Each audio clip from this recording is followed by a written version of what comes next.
They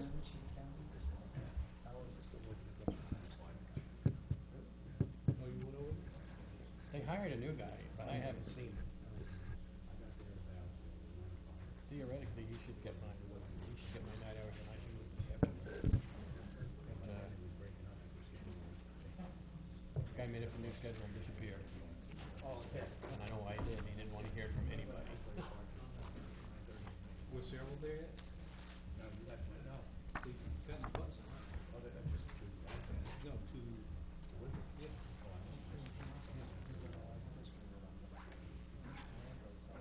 And then they were talking about that rally on Sunday. They said that was a great rally. And sure enough, I said, "There's one thing I'm gonna change next year. We're gonna get this Sayre Valley. Not the North Brunswick, Sayre Valley." I said, maybe they were traveling with some competition or something.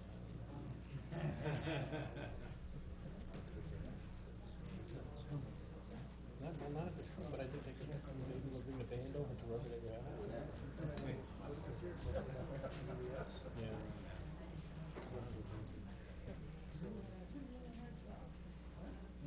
Like Bandits putting on the pro wrestling matches. They said it was an insurance situation. Promoters completely covered in the insurance. We don't know what the problem is. When we were putting on wrestling matches at the high school, they said you can't put them on anymore. They said it's to do insurance. They said, the promoter gives you a certificate of insurance. That's the first thing he hands you. They said, sorry, but so I guess they just don't want us.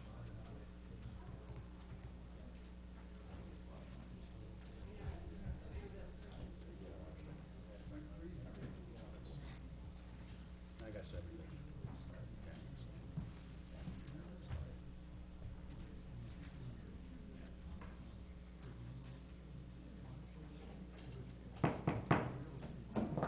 Good evening, ladies and gentlemen.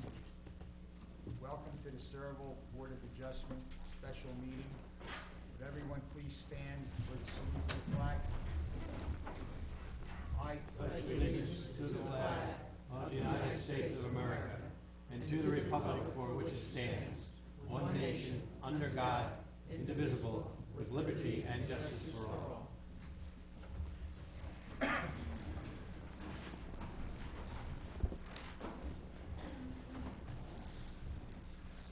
Notice of the meeting has been satisfied in accordance with Chapter 231 DL 1975 by advertising in the Home News Tribune, notifying the Centennial Publishing Company and the Star Ledger, and posting on the bulletin board and filing with the Borough Clerk. Roll call. Mr. Green? Here. Mr. Kreismer? Here. Ms. Cataldo? Here. Mr. Corrigan? Here? Mr. Henry? Here. Mr. Emma? Here.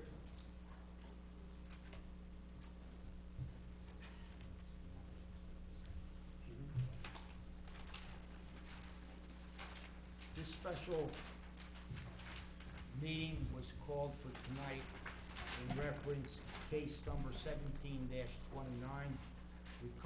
Recovery Centers of America, 901 Ernston Road.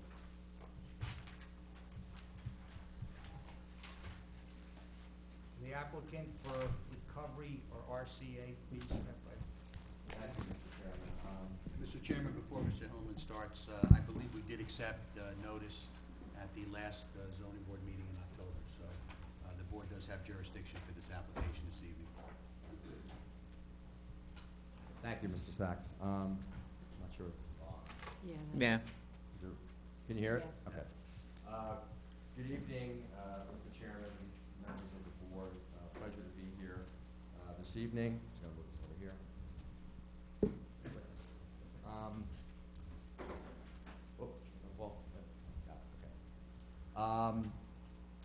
As you are aware, I represent 901 Ernston Road LLC, and I'm going to have a brief outline of the evening in terms of our witnesses, some of the issues that we need to address relative to your professionals' reports, and just give the board an overview of the standards and proofs required for this particular application. As indicated, the applicant is 901 Ernston Road, Recovery Centers of America, is an affiliate entity of the applicant. As you are aware, the applicant filed an application with your board for use variance and amended site plan approval for the substance use treatment facility and residential healthcare treatment facility for the property identified for the record as Block 438, Lot 1, Block 452, Lot 1 on the current tax map here in Sayreville, and otherwise known as 901 Ernston Road. The property, as you know, consists of approximately 6.69 acres and is located in the prime zone. In terms of the witnesses for this evening, in support of the use variance relief and the amended site plan, we have several witnesses. Our first is Dr. Denny Garise, who's our Chief Clinical Officer, who will testify as to the operation and treatments generally offered in the proposed treatment facility. Then we have Scott Turner, who's our professional engineer from Menlo, who will testify on the amended site plan to add additional parking at the subject property. Next is our traffic engineer, Carl Penicky, who will testify on the traffic impact for the proposed facility. And then we'll proceed into planning. James Higgins, who will be one of our professional planners, who will outline the planning justification and opinion to support the grant of the use variance relief sought for the proposed facility based upon the negative and positive criteria analysis. And then last but not least, we have Christine Cofone, who is another professional planner the applicant will produce, who will testify in some greater detail on the negative and positive criteria, including the public interest at stake, providing reasonable accommodations for those who are disabled pursuant to the various discrimination laws, and that the rehabilitation is a strong public policy and the weighting of any such detriment. By way of background, RCA has finalized its business terms for a lease agreement with 901 Ernston Road Realty LLC, who's the current owner of the property. Sayreville Nursing LLC had previously received preliminary and final site plan approval from the Sayreville Planning Board on May 21st, 2014 to operate a long-term care nursing home facility.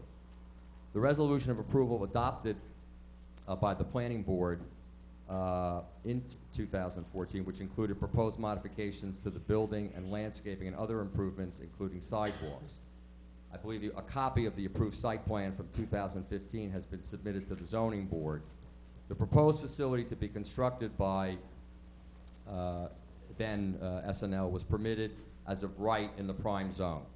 This was confirmed upon review by the board engineer and the planner at that time.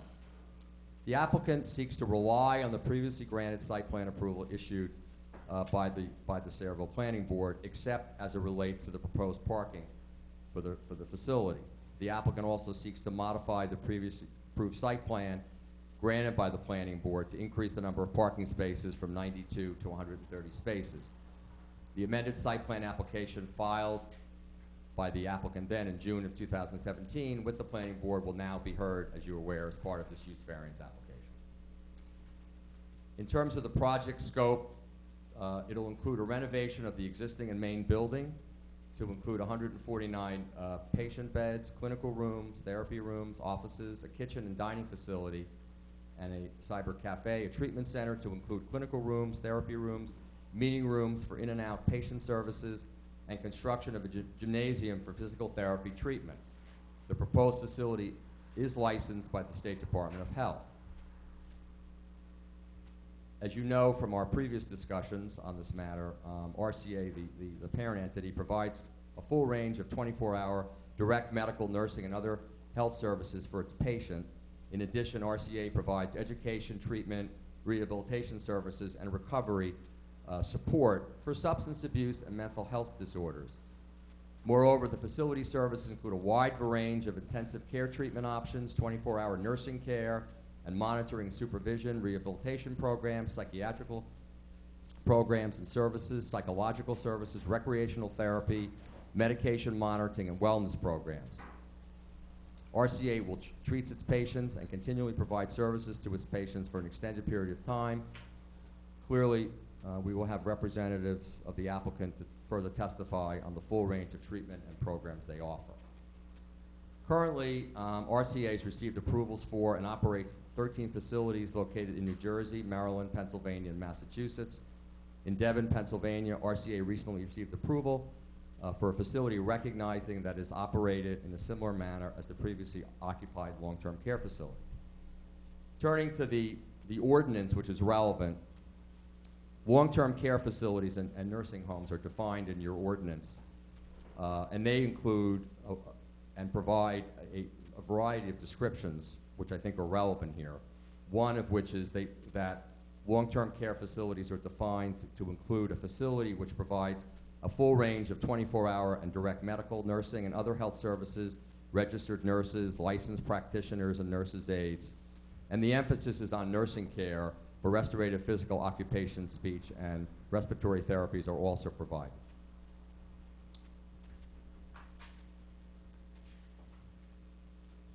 The applicant filed this application with the applicant filed this application originally with the zoning officer, and he determined that the proposed facility, as you know, is not permitted use in the prime zone and thus required a D1 use variance, although long-term care and nursing facilities are conditionally permitted in the prime zone.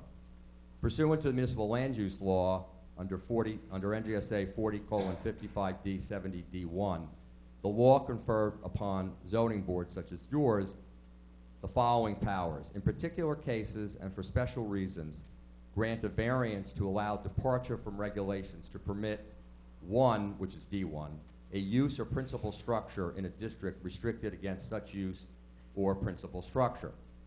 The applicant, as part of the D1 use variance relief, so it must provide sufficient proofs as to what is generally referred to as the positive and negative criteria. The special reasons of the municipal land use law is also referred to as the positive criteria. The special reasons the court have generally recognized to support a D1 use variance include the following: that the use is inherently beneficial, that the site is particularly suited for the use, and the use advances one or more purposes of planning as stated in the municipal land use law.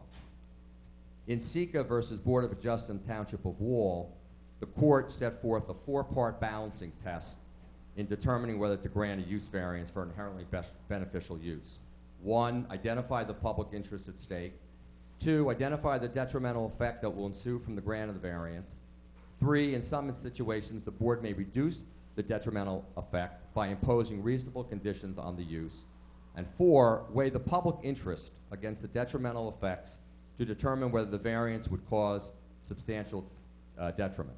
As you will hear from the applicant's planners, we believe, and the applicant believes, that special reasons can be justified in this instance as the use is inherently beneficial as defined under the municipal land use law. Generally, an inherently beneficial use is a use which fundamentally serves the public good and promotes the general welfare.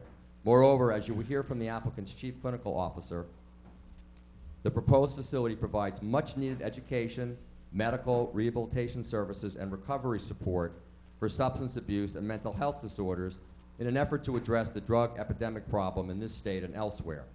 The applicant believes the intended use will serve the public good and promote the general welfare. Under NJSA 40:55D-4, specifically in the municipal land use law, lists the following uses which are inherently beneficial: a hospital, a school child care center, a group home, or a wind, solar energy facility. Hospitals have been confirmed as inherently beneficial by the legislature. Moreover, it has been held at the courts in New Jersey that a drug rehabilitation center and treatment center under the supervision of the Commissioner of Health was deemed to be a hospital, and that was decided in the case of Skirbo versus Orange Board of Adjustment. Thus, the applicant believes and will support through testimony that its intended use is inherently beneficial use as well, since it would qualify as a hospital as recognized by the municipal land use law and the courts, given the medical, rehabilitative, and related treatment services it will provide to its patients. The applicant anticipates, after hearing all of the testimony, this board will concur that the positive criteria is satisfied, as the proposed treatment facility is inherently a beneficial use. Under the first prong under Sika, which is the public benefit, as noted above, in determining whether to grant a use variance for inherently beneficial use, the public interest at stake. The first question is, why is a drug and alcohol rehabilitation center inherently beneficial? The use concerns a matter of public interest. There is a strong public policy in this state to treat drug addiction, which has been codified in various statutory enactments. Two examples of legislative determinations that define drug and alcohol rehabilitation to be a matter of public interest are NJSA 30:6C-1, which provides, it is declared to be the public policy of this state that the human suffering and social and economic loss caused by drug addiction are matters of grave concern to the people of this state, and is imperative that as a comprehensive program to be established and implemented through the facilities of the state, the counties, the federal government, and local and private agencies to prevent drug addiction and to provide drug diagnosis and treatment care and rehabilitation for drug addicts to end those that are unfortunate individuals may be restored to good health and again become useful citizens in the community. Based on the above, it is obvious that the state rehabilitation is a matter of public policy and beneficial to the public welfare. The testimony to be provided by Dr. Carice, the clinical director of the project, will show through statistics and evidence that there is a critical demand for these type of facilities.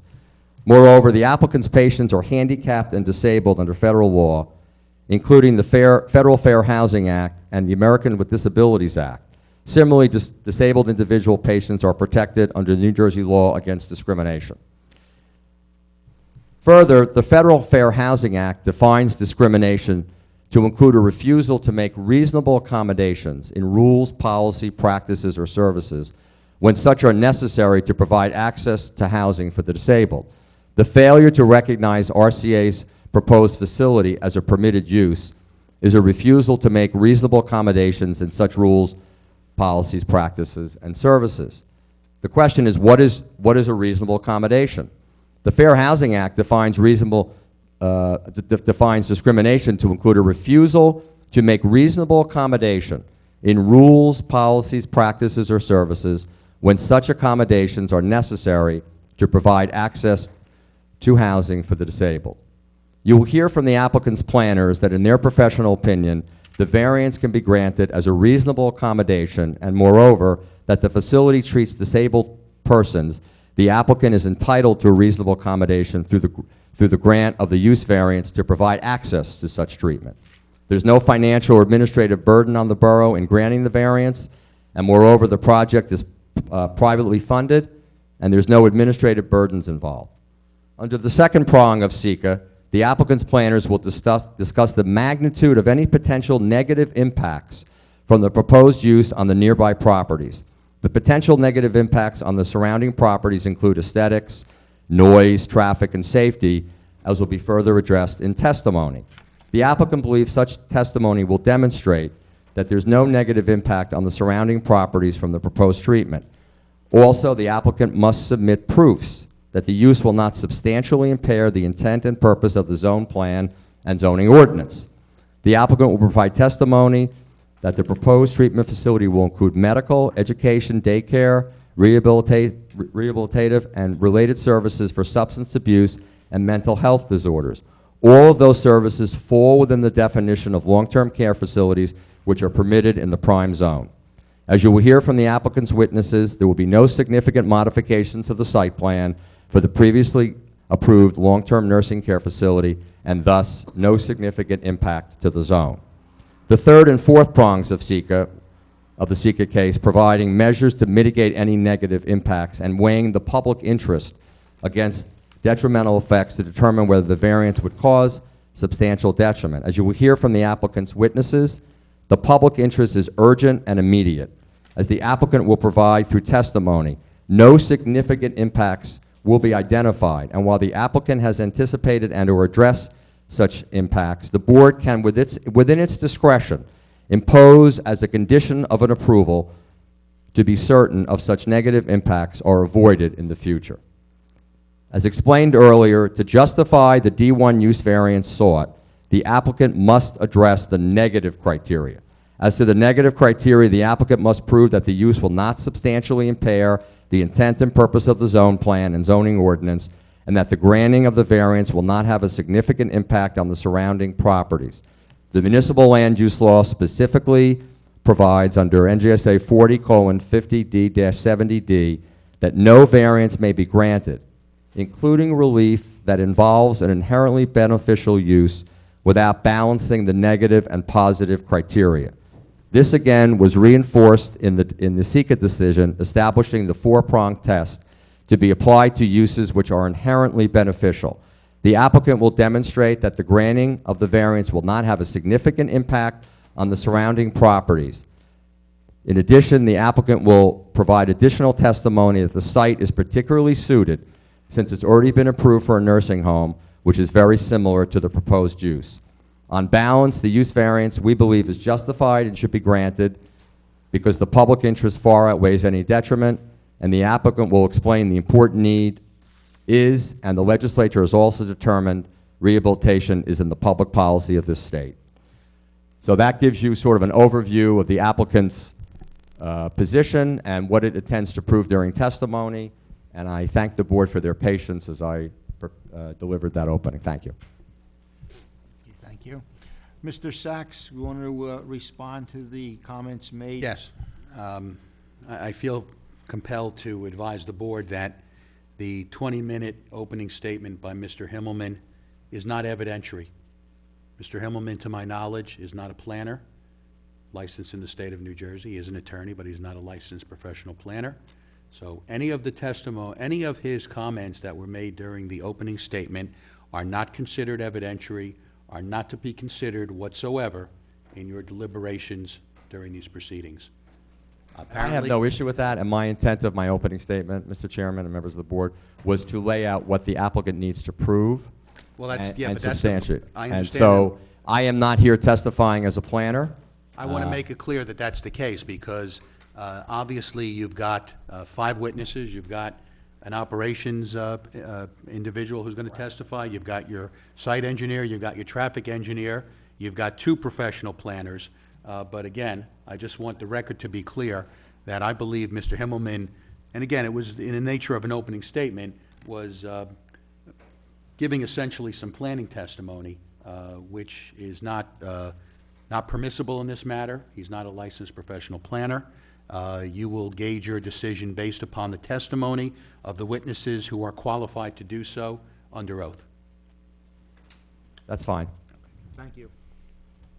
We can call our, if the board doesn't have any other questions, we can call our first witness. Can I ask one question? Sure. Because I heard 2 definitions. One is the applicant applying for a variance as a nursing home or as a hospital? Because you mentioned both of them in your testimony. Well, it was approved as a, currently the prior approval was granted to the current owner as a nursing home facility. We are applying for D1 use variance to operate a drug rehabilitation facility, which you'll hear from the applicant's witnesses what that legally means, and I'll just answer it that way. And Mr. Kreisman, let me respond to that as well, and just for the members of the public. The applicant had previously appeared before this board, maybe in September, on an appeal of Mr. Mashansky's determination that this was not a permitted use in the zone.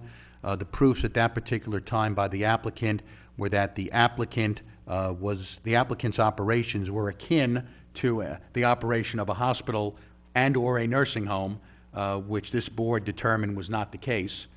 So therefore, this board did require this applicant to come before the board for a D1 use variance to operate as a inpatient drug rehabilitation center. Well, so they're not here as a nursing home, they're not here as a hospital. They're here as an inpatient and outpatient drug rehabilitation center. The only point of clarification I would make is I don't think the board actually made a final determination on that That's correct. appeal. I agree. So I agree. what the applicant, at the encouragement of this board, Correct. The applicant requested that appeal be deferred and continued, and that we prosecute this That's variance correct, Mr. Chairman. application. I agree. But that's essentially what the... And to answer your, just also, you'll hear from, and I'm not, again, I don't want to necessarily, I don't disagree with your counsel's interpretation. The point of the hospital, that will be discussed by our planners as it relates to inherently beneficial use. I think that's a good way to answer that. And by the way, I would agree that a hospital and or nursing home statutorily is considered to be an inherently beneficial use. Okay. And that was my only point. Okay. Okay. Chairman Green, I don't have any, does anyone have any further questions before we proceed? I think we can proceed. There's no further questions. Okay. Proceed. All right, Denny. We will call our first witness, Dr. Denny Carice, and she will be testifying as our clinical director.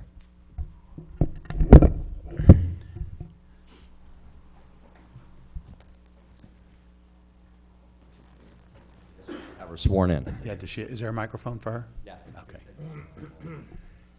Doctor, please raise your right hand. I'll swear you in. Swear to tell the truth, the whole truth, nothing but the truth, so help you God? All right.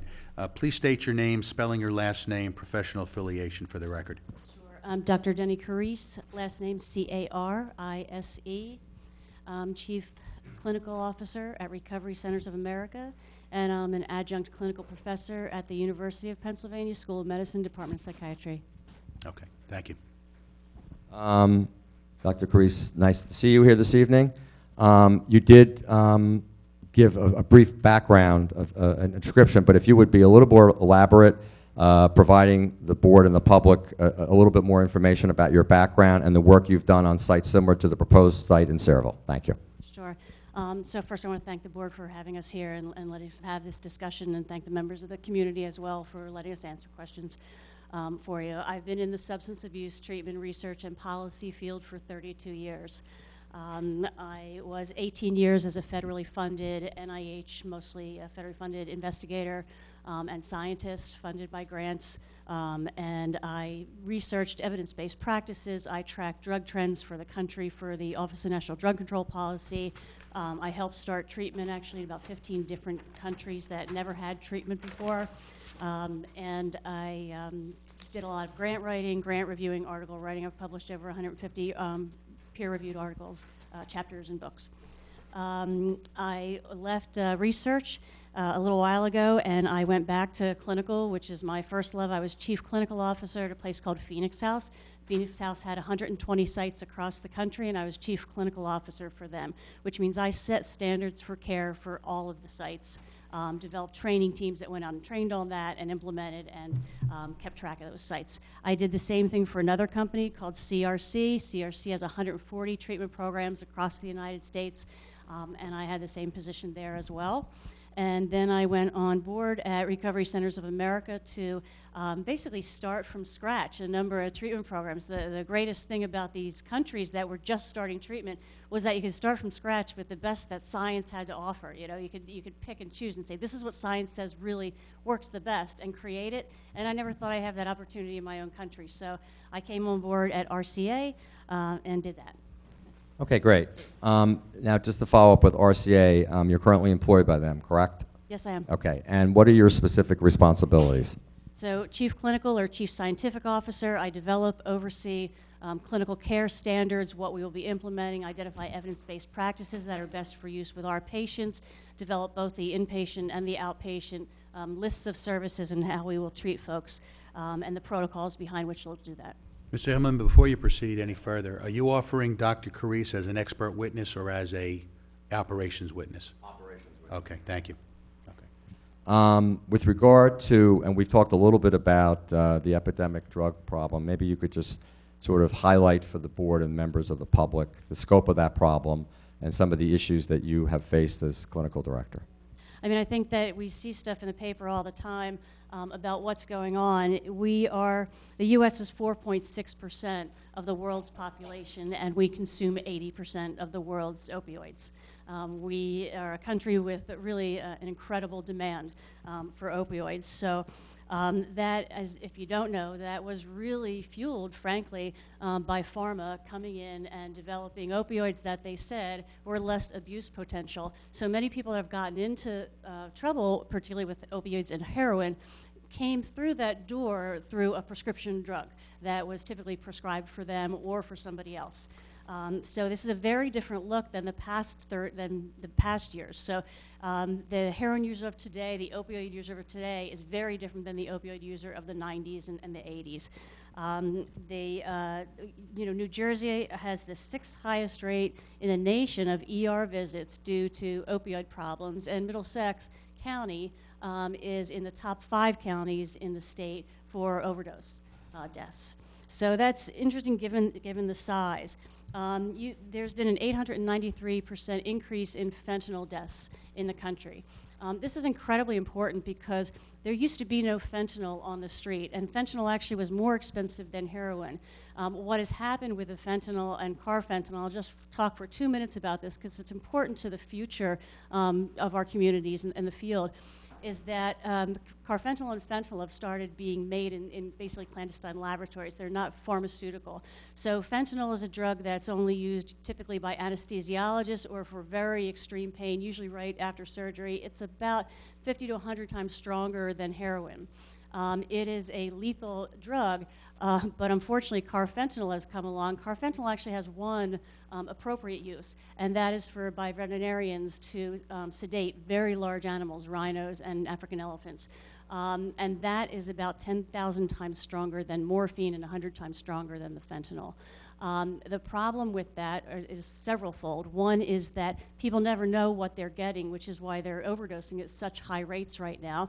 Another piece of that is that the overdose reversal drug, Narcan, actually the carfentanil lives in your system longer than the Narcan. So while Narcan will stop the overdose and bring you right back, the Narcan has a shorter half-life, so it will dissipate out of the system, and without doing any more drugs, the person can actually overdose again an hour later. And so that's becoming a really significant problem. Almost all of this is brought in through mail order, frankly, from China. China was the last country by far to sign a trade agreement with the U.S. saying that we will stop, we will prosecute and we will look for and seek to prosecute folks who are distributing this. But they were the last to sign, and they don't seem to be doing quite a bit about it.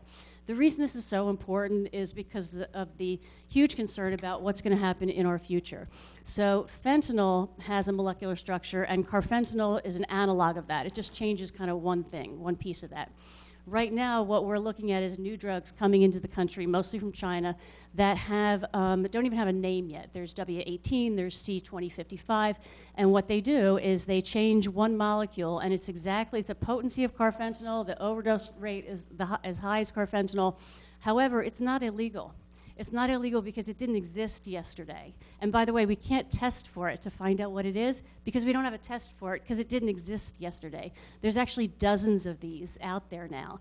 And with that going on, we don't see an end to this issue. And we don't see, federally, there's a very big concern about that being kind of the next wave and what will we need to be able to do to stop that.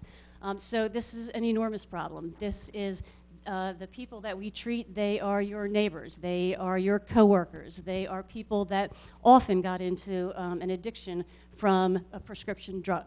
And so this is the people we see today, and this is the target that we have to really be able to be out there and to help people. Now, Dr. Greaves, you talked a little bit about the magnitude of the problem. Maybe you could address a little bit about the benefits that this proposed facility would address and certainly respond to that magnitude drug epidemic problem you just discussed, if you would explain that. So if I look at how we would address that as this facility, one of the things that I think is incredibly strong is to be a neighborhood model. We tend to get most of our patients from a 50-mile radius around our site. I purposely designed our sites this way because what I call this flyaway model that we have, where somebody goes to Malibu or down to Florida to get well, they're there for 4 weeks, they basically spill out their guts. They develop intense friendships with others trying to get sober. They develop an intense relationship with a therapist and psychiatrist, and they fly back home, and they don't have any of those supports around them. We know that doesn't work well. And in addition to not working well, it's also a very, very high risk time for overdose, because what's happened is they don't kind of have the tools to really live in a recovery lifestyle, but their system is cleansed of the drugs. It's completely out of their system. So when they come home, that tends to be a very high risk time for them to use drugs. So we are very heavily based on the neighborhood model. The other thing we're very heavily based on is all the literature, all the science shows that if your family or your employer is involved in your treatment, your chances of success go up very high. So we invest a lot in having family therapists, having education for families. We have education sessions also for families that are not families of our patients, but just being a good neighbor, families in the neighborhood that want to learn more, that want to say, how do I talk to my kid about this? But when somebody's in treatment with us also, we have family therapy, we have family education sessions. When a person comes into treatment, we get the history both from the patient and separately in another room from the family, so we have corroborating advice, and we deliver evidence-based practices. You want me to go on about our treatment? No, I think one question I did want to ask you, is it fair to say that as a result of going through your particular treatment program that you will offer, that it clearly limits and hopefully will reduce future medical costs for your patients as they move forward beyond treatment? Yeah, I mean, we absolutely, there's no doubt about that. And the healthcare expenses, the other healthcare expenses of the average person with a substance use disorder are about 11 times that of an average person. Interestingly, the non-using spouse of a substance use disordered person uses 8 times the healthcare costs of the average person. So that would be, a benefit, I think, to the county and the country, particularly in a place where you're very high up in terms of how many people show up at your ERs and need to be revived with Narcan in the state. Thank you. Now, in terms of the facilities, how many facilities does RCA own and manage? If you could briefly discuss that. Yeah, sure. So there are 5 residential facilities that are similar to the one we're proposing here. They are in Mays Landing, New Jersey, Earlville, Maryland, Devon, Pennsylvania, Westminster, and Danvers, Massachusetts. And they're pretty similar, very similar to what we're designing here. We also have 6 outpatient programs. 3 of those residential sites also have outpatient. It's incredibly important to have a continuum of care for people so that you can continue to treat them and continue to support them. It's a very small part of our work, but it's really vital. We have also, so our 6 outpatient, 3 are in Mays Landing, Devon, and Danvers. There's a separate one, a standalone in Wilmington, Delaware, and 2 more in New Jersey, Voorhees and Manahawkin. And we have 4 residential centers under construction or proposal: Blackwood, New Jersey, Waldorf, Maryland, Upper Marlboro, Maryland, and this site in Sayreville, New Jersey. Thank you. Turning to the different treatment options, could you just describe what will be provided in terms of the types of care that RCA would provide to its patients at the Sayreville facility? Thank you. At the Sayreville facility, the majority will be in 2 modalities of care. Just like a hospital has inpatient, outpatient, we have 2 types of care where people live on the facility. One is detoxification, and that is a very medical time that they are detoxifying from the drugs. Some of these detoxifications are life-threatening in the case of, for example, alcohol or the benzodiazepines. And some of them are very, very painful for folks, so we detox them in a taper so that they can tolerate the withdrawal, and that typically is anywhere, depending on the person and the drug, could be 3 days, could be 7 days. After detox, they're transferred to residential care. In residential care, they are learning more of the skills of how to cope without drugs, how to socialize without drugs. We have a lot of different things going on. The majority of our patients are 18 to 28 years old. Our average age is 35, but that really breaks into, that's not the modal age. So the majority of our patients are 18 to 28, and then we have cadre of patients who are 40, 50, 60, 70. And so in the detox, again, that's about a safe, comfortable withdrawal. Residential is very intensive, very structured. They're busy from 8 a.m. until 9, 10, 10:30 p.m., getting care. And then there's 3 levels of outpatient. The most intense level is called partial hospital. That's 6 hours, well, it's 5 hours a day. It's usually 9 to 3 with an hour for lunch. And they are in different classes, learning how to, anything from writing a resume to more group therapy to how to develop social support networks in sobriety. And that usually lasts sometimes 5, 7, 8 days. And then they go to intensive outpatient, which is 3 hours a day, 3 days a week. And they have groups and educational seminars there as well. And then outpatient would be just 1.5 hours once a week, maybe an individual session each week too. So those are the modalities. Now, Turning to the actual services that the RCA will provide, could you briefly go over that in terms of the treatment services? Yeah. So all of our RCA residential facilities that I've spoken about, as well as planned for Sayreville, have a set of core clinical curriculums. So these are things that everybody gets. And the reason for that is because these are things that the science has showed has the best impact and the best success rates. So there is a primary therapy group that's 5 days a week. It's an hour and a half. There are 4 evidence-based practices that are evidence-based based on the Department of Health and Human Services. One is on getting motivated to change, staying motivated to remain drug-free, and that's 4 to 6 sessions once a week. The other one is relapse prevention. The same thing, that's an evidence-based practice that's at least weekly. There's 4 to 6 different sessions. The other one is called Unlock Your Thinking. That's about cognitive distortions, how to change cognitive distortions when your head says you want to use, how to kind of think through that instead of just acting on it right away. And the last one would be 12-step, multimedia 12-step group, where we really introduce the person through some videos and workshops and whatnot to, what it means to be fully ingrained in 12-step community, because that has been shown to be so successful when patients are ready to maintain recovery on their own. Again, the hours of treatment, these patients are not lying around. They are in these groups as well as educational sessions. There's 7 different sets of educational sessions and topics. There's one every day. There's 28 seminars on these. There's a set on wellness. There's a set on thinking things through. There's a set on the biomedical aspects of addiction.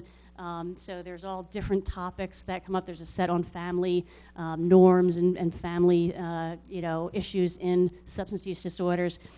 So they are in these groups all day.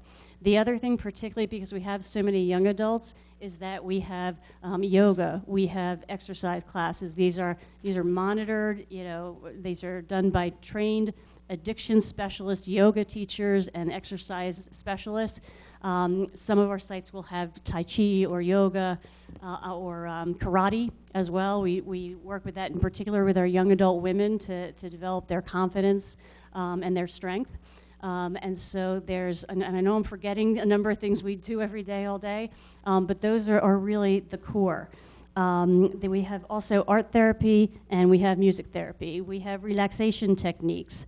We have, for our young adults, we plan courses on, for our young women, they have a course on budgeting and a course on compulsive spending, because many of our young women are compulsive spenders, how to get your credit rating back. So it's everything from seeing the psychiatrist and the doctor for your medical disorders to learning how to cope in the everyday world. Maybe you could also address how and what your goals are in getting, obviously getting help to people to get back to work or school. Could you briefly go over that? Yeah, I mean, some of the things we do, we implement sessions with particularly the young adults on how to get back to school in terms of we work with their school if they're on kind of an academic probation from their school. We also work on applying to school. We work on identifying what area you'd like to work on or vocational strengths and whatnot. We also, if somebody comes in and they're still in school, we give them time and tutoring to help them move along in their schooling. So we do a number of different things to try and help kids not just get back to school, but also be able to live kind of in the real world. We, again, budgeting, how to check your credit rating, why that's important, cooking, doing laundry, really basic skills that these young adults don't have. Okay, and you mentioned about family visitation. Maybe you could just briefly go over that for the board. So I'll go over the family program, which includes some visitation. Again, families are incredibly important. The science shows that your likelihood of staying sober and doing well are much higher when your family's involved. We get family involved right away, even if they're at odds with each other. We get the family involved in education sessions. Those are typically on the weekends, and we get the family involved in family therapy sessions because we know we need to get these folks together.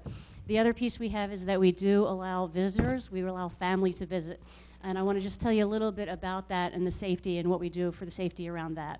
A family member can visit if they've been put on a list and the primary therapist and the patient have discussed who that family member is, what their role in their recovery will be. We've called them, we've spoken with them with the patient and without the patient in the room to confirm their support of recovery, that this really is a mother, a father, an uncle.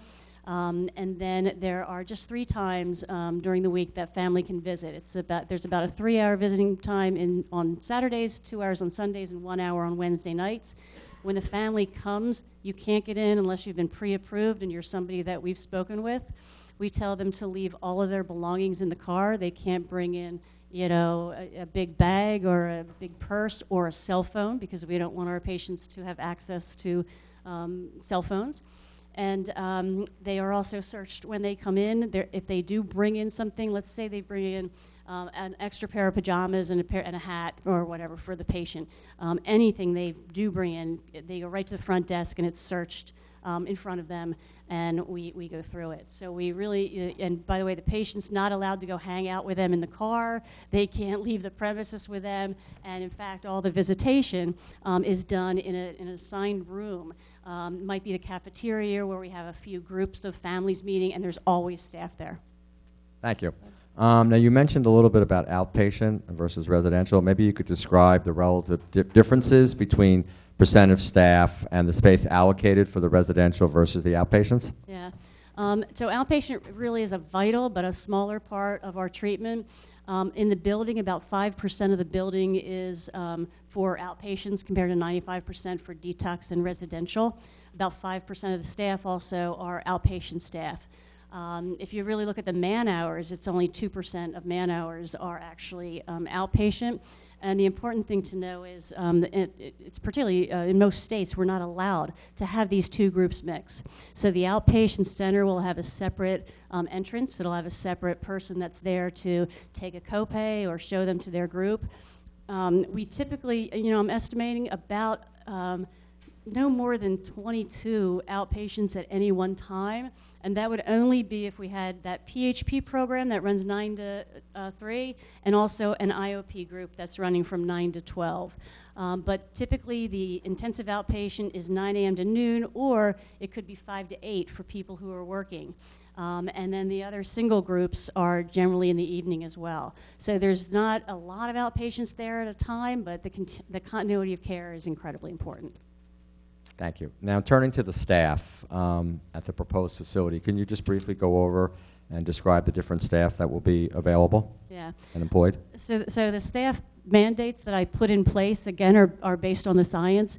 So many of our patients have a medical problem as well. We've got patients with diabetes, very frequently hypertension, you know, that just need some medical monitoring. So we have physicians as well as psychiatrists that can see the patients. We have RNs 24 hours a day, 7 days a week. That's not a requirement. We can have LPNs, for example, overnight, but I made a decision that we would not do that. So we have RNs and LPNs, but we always have at least one RN there 24/7. We have licensed social workers, clinical and family therapists, counselors, and patient support staff. If we were at 90% capacity, for example, which is a common number that we run at about 90% capacity, we would have about 134 patients, and we would have about 217 staff. That's a pretty common ratio for us. It's 1.6 staff for every patient. This is a very heavy-laden, staff-laden business where you need people around and you need to keep the patients occupied and engaged across the day. So 365 days a year, 24 hours a day. We have various staff. They come on at different times, if that's important to you. Like the nurses will come on maybe. Nurses will be like 7 to 3:30, 3 to 11, 11 to 6 or 7. And then the administrative staff all tend to be 8:30 to 4.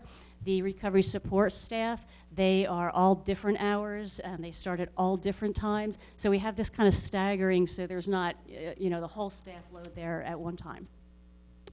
If you ask me, I'm just estimating what your questions might be. If you ask me how many will be there at the most at one time, I'm going to say about 115, and that would be when the administrative and daytime staff overlap. Great, thank you. Turning to your potential patients and your client base, can you describe who the facility will be treating? Yeah. So we are adults only, so it's 18 and older. This is predominantly a middle-class population. These are not prisoners there in lieu of incarceration. These are not indigent folks or homeless folks. Again, 82% fully employed. The average age, again, is 35, but that really tends to have two groupings to it, the 18 to 28 and the 40, 50 year olds. They are commercially, 90% commercially insured, and about 10% will be self-pay. Sometimes people, even with insurance, self-pay because they don't want it on their record because there's still a pervasive stigma out there. They are in treatment voluntarily. This is not court-mandated treatment. We have no contracts with drug courts or with criminal justice systems to take their patients. We may have patients that have had a DUI or whatnot, but this is a completely voluntary facility. We have specialized programs separately by gender for young adult males, young adult females. We also have a separate program for impaired professionals. So doctors, nurses, pilots, EMTs require some special groups and some special attention and paperwork, frankly. So we have a dedicated unit for that. And they may be there mandated treatment because they will lose their license, but they have a very high success rate with that group. We do have exclusion criteria. So we don't take patients that we don't feel that we can perfectly well care for at our site. So somebody with a really significant acuity psychiatrically. We would not take, for example, somebody that is suicidal. We would not take somebody that is experiencing hallucinations or command hallucinations. They are just too psychiatrically disabled for us, and we would not be able to take them. And then one thing I didn't say is that when they contact us, and I'll describe it more later, but they contact the call center, and there's an admission kind of done there on the phone with them and usually a family member. And we ask all these different questions, and I'll go into them later if you want. When they show, and so we really can rule out a number of people just through that. If they happen to show up and we decide when they show up that they're not appropriate for us, we would transfer them out to a higher level of care. And then 3 days after they're with us, they get a comprehensive individual biopsychosocial where we do a lot of these questions and more again, and then that gives us another kind of a check and balance.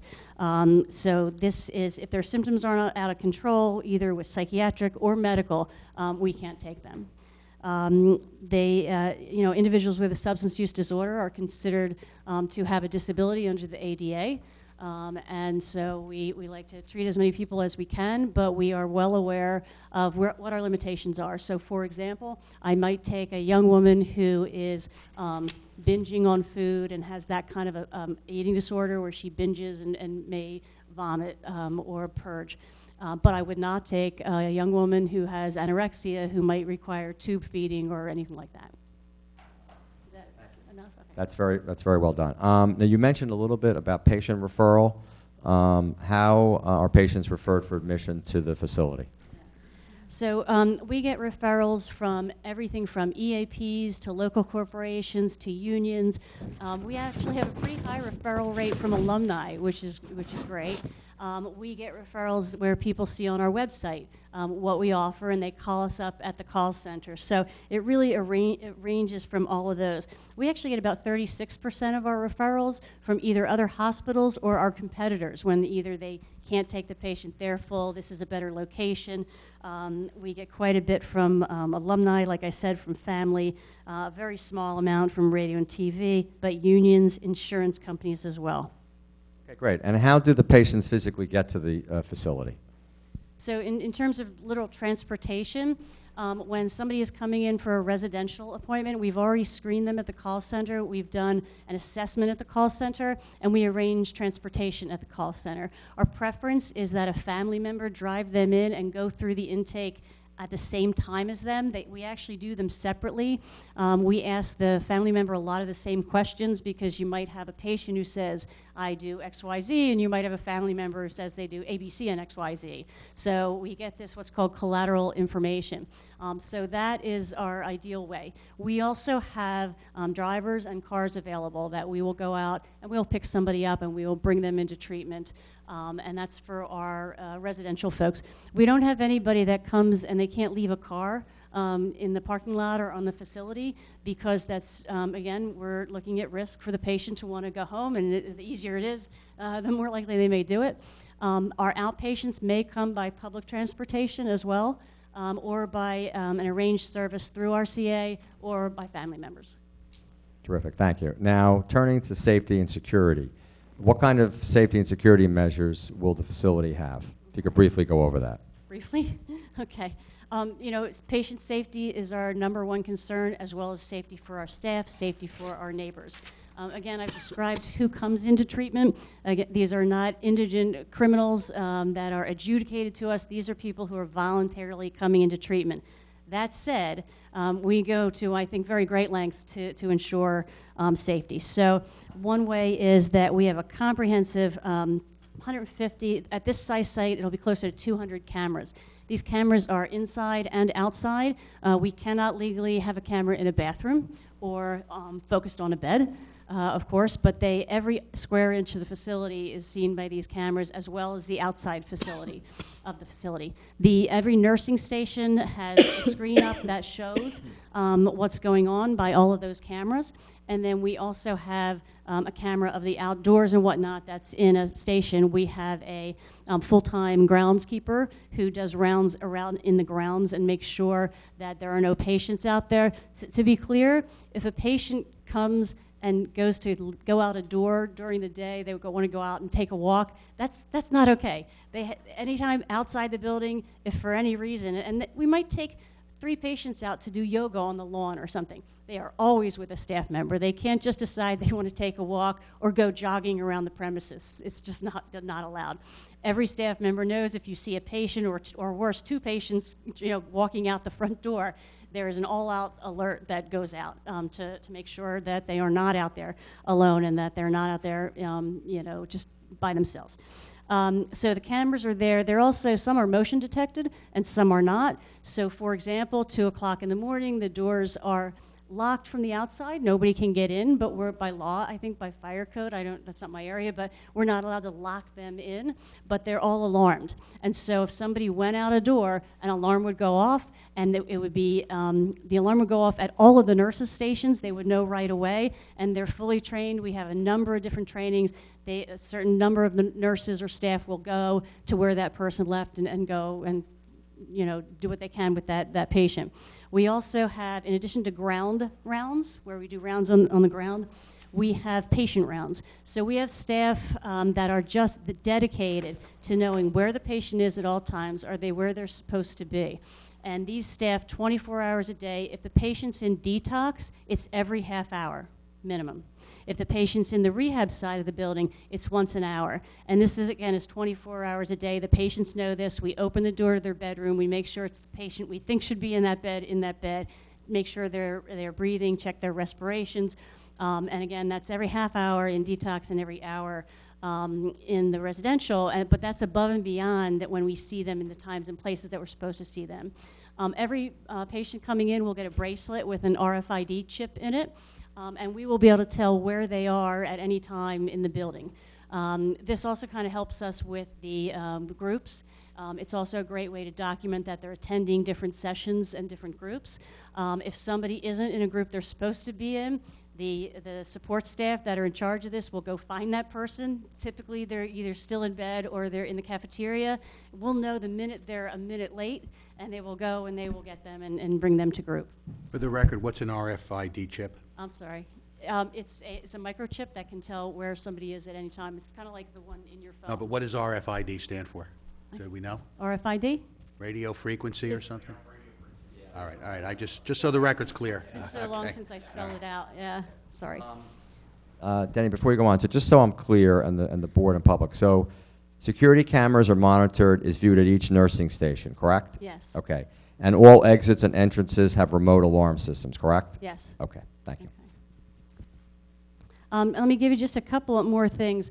When a patient is admitted, again, these specialists will, in front of the patient, we search every piece of their luggage including linings, sneaker linings, everything, and including the person themselves. They are in a very small hospital gown, and we move it aside, and we search both the person and every bit of their belongings. We confiscate anything that we think is inappropriate, and we lock it up. Just as an aside, we also take their cell phone. If they were, silly enough to bring a laptop or an iPad, which we told them not to, we would take that. We take their wallet because they don't need any cash or credit cards, and we take their keys, and we put them in a locked, secure facility that only the staff have access to.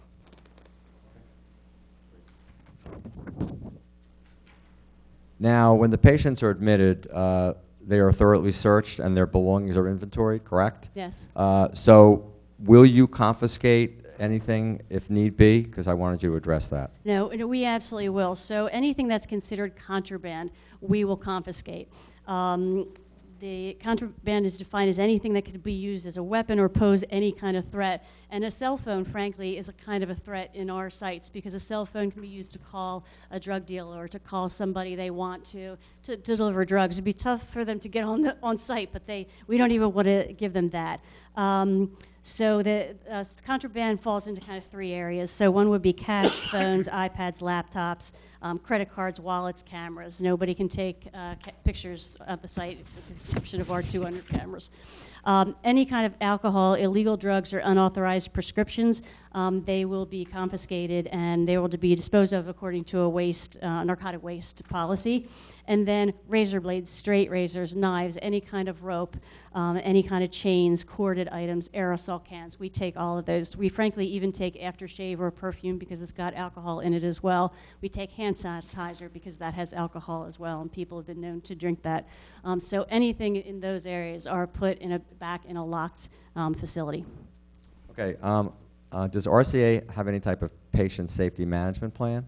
We do. We have plans for numerous different things, and I'm trying to remember if I have the kind of notes here, but we have patient safety monitoring plans for what to do if a patient does try and leave, what to do if there's a hazard, what to do if there's a nearby shooting, what to do. I mean, there's probably about 8 or 10 of them, and they're very thoroughly thought out, and we're drilled on them all the time. Thank you. Now, you just mentioned about discharge. What will the facility do if a patient wants to leave before their scheduled discharge? If you could address that, please. Yes. So it's just the nature of the business. A certain percentage of patients are going to want to leave before we think it's best clinically. Sometimes that's not concerning. We had a father recently that was supposed to leave Monday. That was his discharge date. We were all set for that.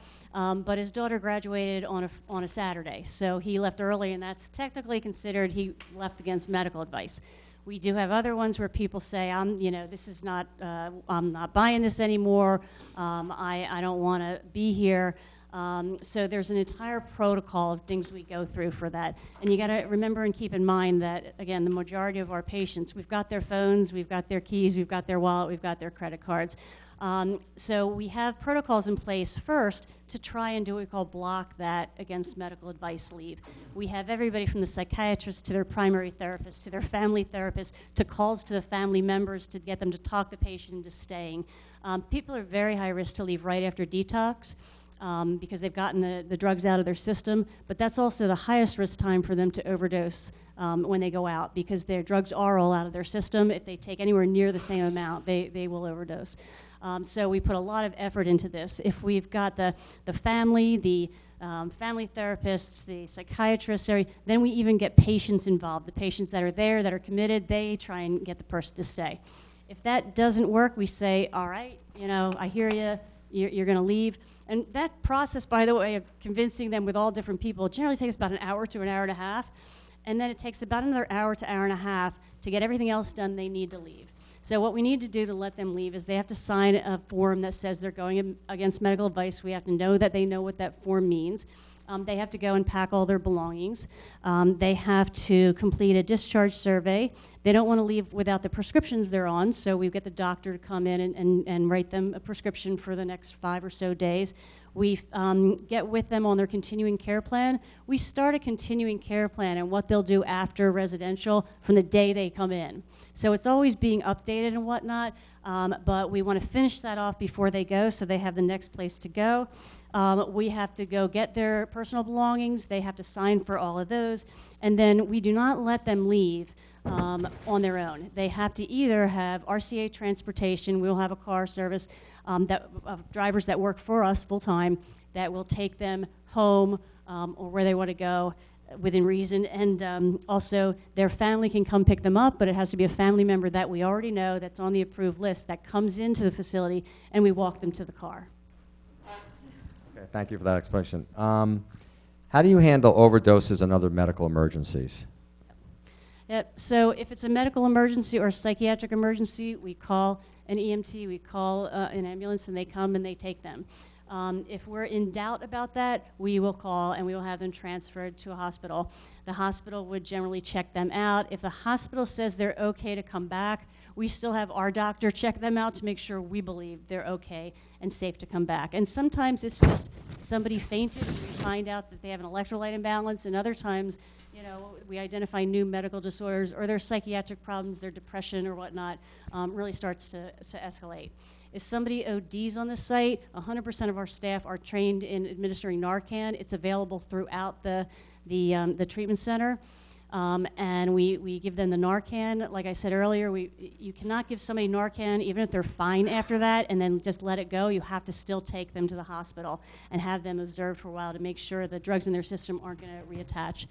If they've overdosed in the facility, we go back out to the emergency room when they say they're ready, and we check with them. We do an intake right there with them to make sure that they are safe. But by this time, we've also searched all of their belongings, which we have the right to do, and make sure that they have no other drugs in the facility. And sometimes we will bring them back, and if we feel that it was an impulsive move and that they feel, you know, they see it as a mistake, we may bring them back. We may put them at a different RCA facility and tell them you're getting another chance here. But to not continue treating somebody because they had a symptom of their disease is not something that we would do unless it were unsafe. Anybody that brings drugs in the facility that gives them to other patients, that's unsafe. Now I'm going to decline them admission because I have an obligation to the rest of the patients and staff. Thank you. In terms of licensure by any state agencies in New Jersey, what's required to obtain? So we're required to be licensed by the state for each level of care, as we are in our other states. And then also, in addition to that, we choose to be accredited by the Joint Commission of Hospitals, which is really the top level accreditation. There's another accreditation called CARF that is much easier to get, but we really go for the Joint Commission because that's what all hospitals are accredited by. So you will be licensed by the state of New Jersey, Yes, correct? we will. I'm sorry. What type of licensing is it? Can you please describe the specific licenses? You know, I might have to defer. The New Jersey state, I believe it's your single state agent. Every state has an SSA, and they license out of that office, but I'll have to, you know. Commissioner of Health? It's usually Commissioner of Health, a Department of Health and Human Services. Can you provide that information I for us, can. Mr. Hellman? Yes, Yeah. absolutely. Okay, thank you. We can provide that shortly. In terms of the community benefit to the borough of Sayreville should the facility be implemented and approved, could you briefly describe that? Yeah, I mean, I think there's a number of things. Again, we're very committed to a community-based response. I think that this is a disease and this is an epidemic that is only going to be addressed at the local and community levels, that it can't be something that is done nationally that will fit everybody. So we're very committed to that. One of the things we do in our communities is we offer seminars, both free seminars for family members of loved ones with problems. We offer support groups for them. We often go to the police and the chief of police, and I know your chief of police here is very involved and very passionate about this issue, and we offer to do educational sessions or in any way that we can, you know, kind of work with them. We go to schools in the area and we provide free seminars, and we also provide a place for students, often in associate degree nursing programs or counseling programs or up to physician assistant programs we have now too, where the students rotate in our sites. So to provide that. We provide revenue in the forms of payroll and taxes and income tax and, real estate tax. We'll have over 200 employees. We tend to really hire locally in a place where you have the number 5 employee, and we now have over 1,000 employees. This is a place where people really can move up and grow in a career. Our average salary, it's a real range, but we're going to say an average is about $55,000 a year. We provide a career track, like I said, for everybody. We like to employ also, we've employed a lot of retired folks and a lot of veterans in our other sites to be either our drivers or other, spots where they feel like they can, be of service with us and get employed. And really our goal is to help sick folks to get well. And if we can do that in a community, we think we can see a real ripple effect. Now, how will patients be covered? You mentioned a little bit, but if you can just reiterate that. How will patients be covered and pay for treatment at the proposed facility? Typically, we are about 90% commercial insurance. There's often a copay or a piece that they pay up front, but insurance coverage is quite good in general. And then about 10% of people will actually self-pay.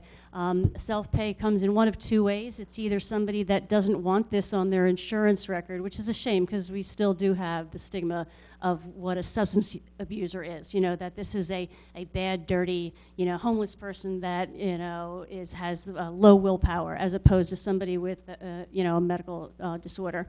So some people will choose to be entirely self-pay, but more often the self-pay piece is when insurance will cover 14, 15, 16 days, they'll pay for another 6, 8, 9, 10 days.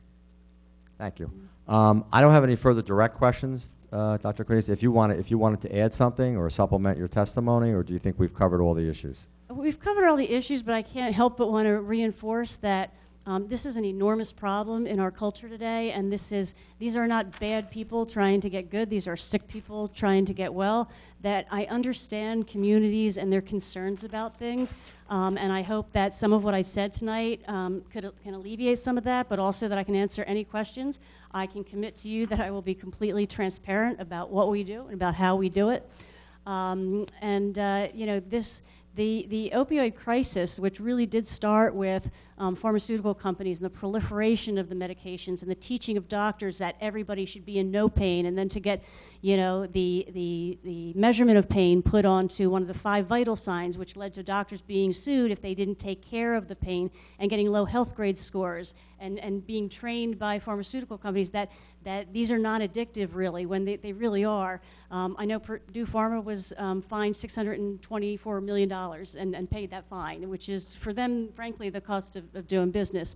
That really started this whole thing, along with a resurgence of heroin from Mexico. We used to get about 90% of our heroin from Colombia, and now today we get about 90% of our heroin from Mexico, and they really revolutionized the dealing and delivery of it. And the dealers actually, they were a no weapons, no problems, customer service oriented. They really put out, and they were all from one town, frankly. They were the Domino's of heroin delivery. It was the first time, maybe 8 years ago, you could call them up and they would come, and they would deliver to the CVS near your house or this or that.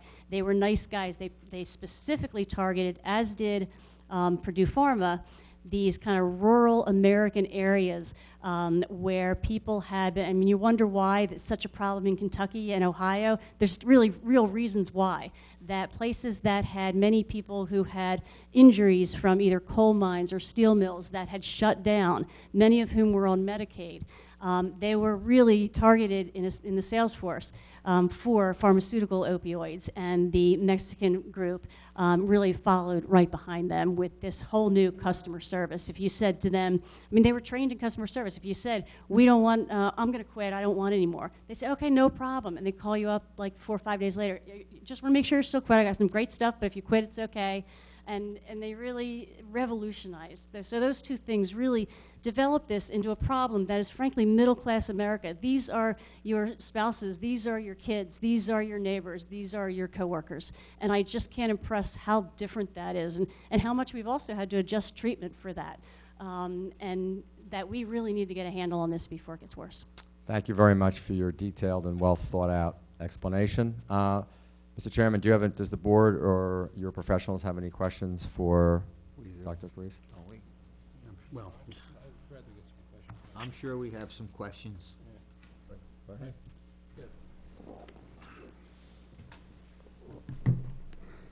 I think it's on, Bill.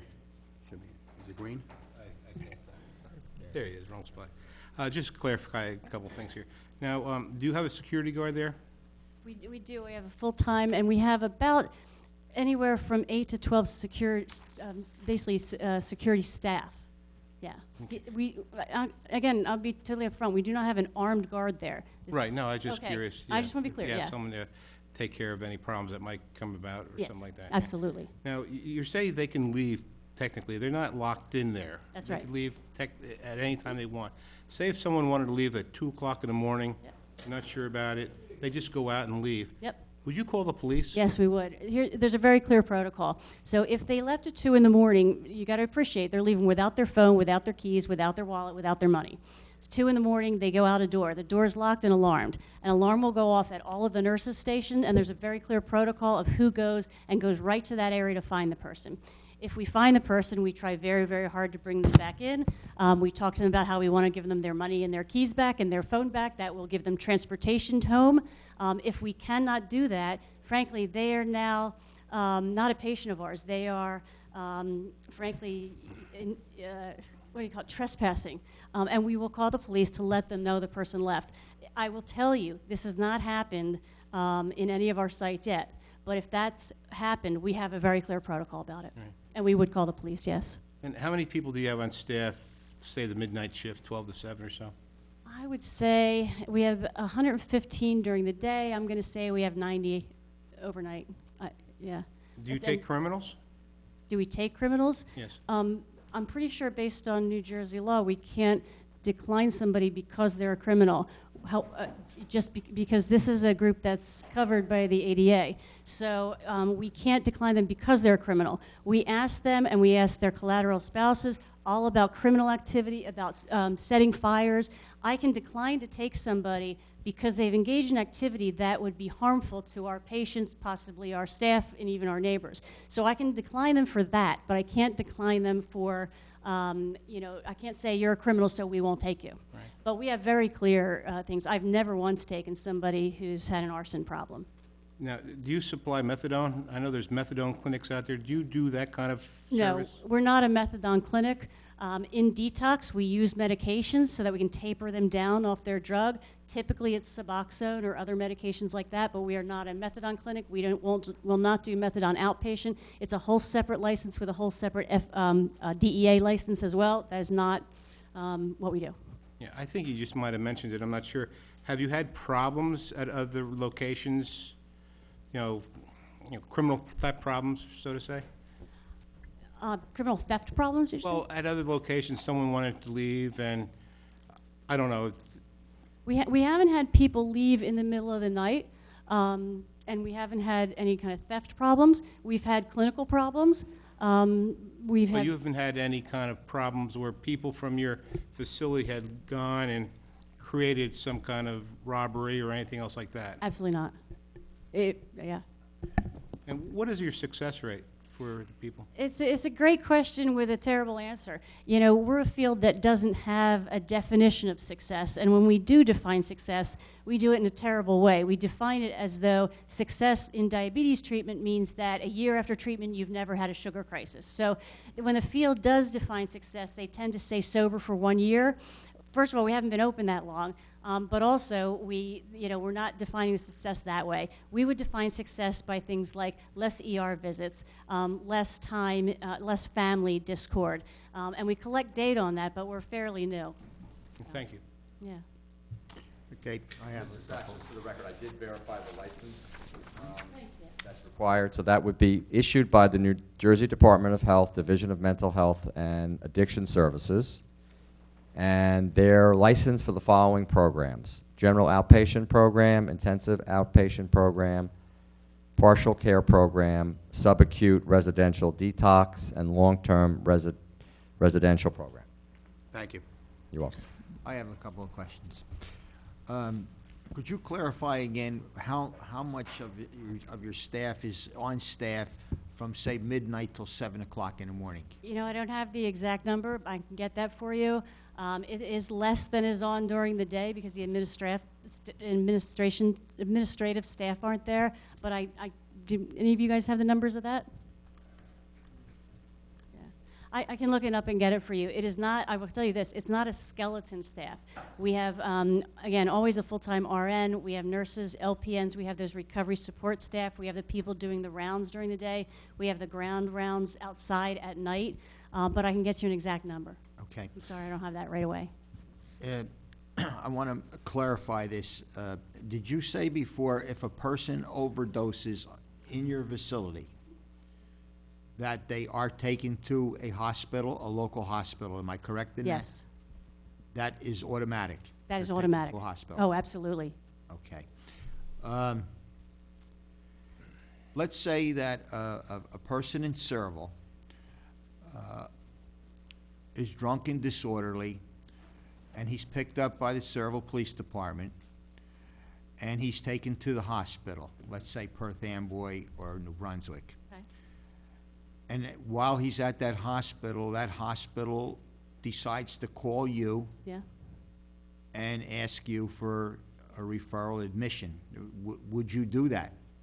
We would have, sorry. Let me just stop for a second. You're talking about someone who's arrested? Because my understanding is the applicant has agreed that, and I believe this would have to be a condition if this board were to act favorably, that you will not accept any referrals from any criminal agency in the state of New Jersey. That would include Department of Corrections, that would include the Superior Court of New Jersey, that would include the Sayreville Municipal Court or any other authority. I mean, so let me, was that what you were alluding to, Mr. Chairman? Well, there are times when the person is just taken to the hospital So they're not arrested, right. without an arrest. Okay, That's different. okay, that's different. But you're saying, if we're gonna use the two prongs here, if there is an arrest, you're not going to accept him, correct? What, I think you've stipulated that you do not take any referrals from any criminal courts or law enforcement agencies. Mr. Sachs, that's my understanding. That is something that is akin to a prison. No, Mr. Sachs, that's my understanding. I Absolutely. believe you're correct. That's right. All right, I think just want she to make testi- sure that's clear. And I think she testified to that. All right.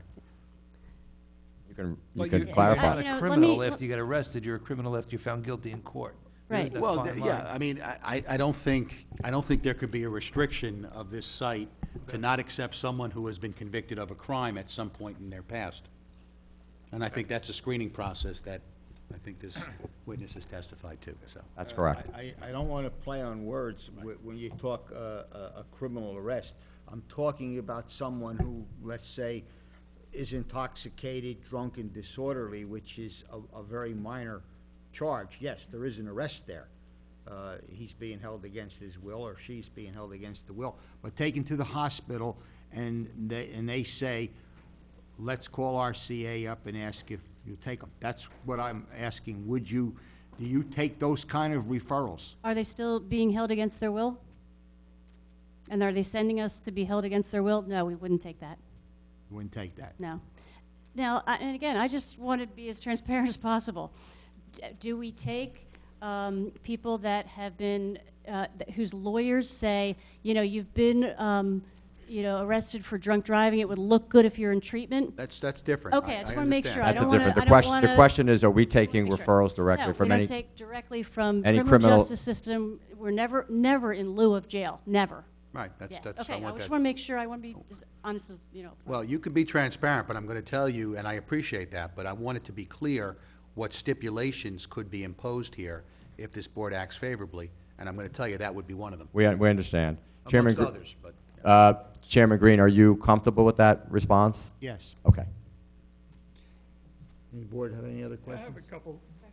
What determines outpatient versus inpatient?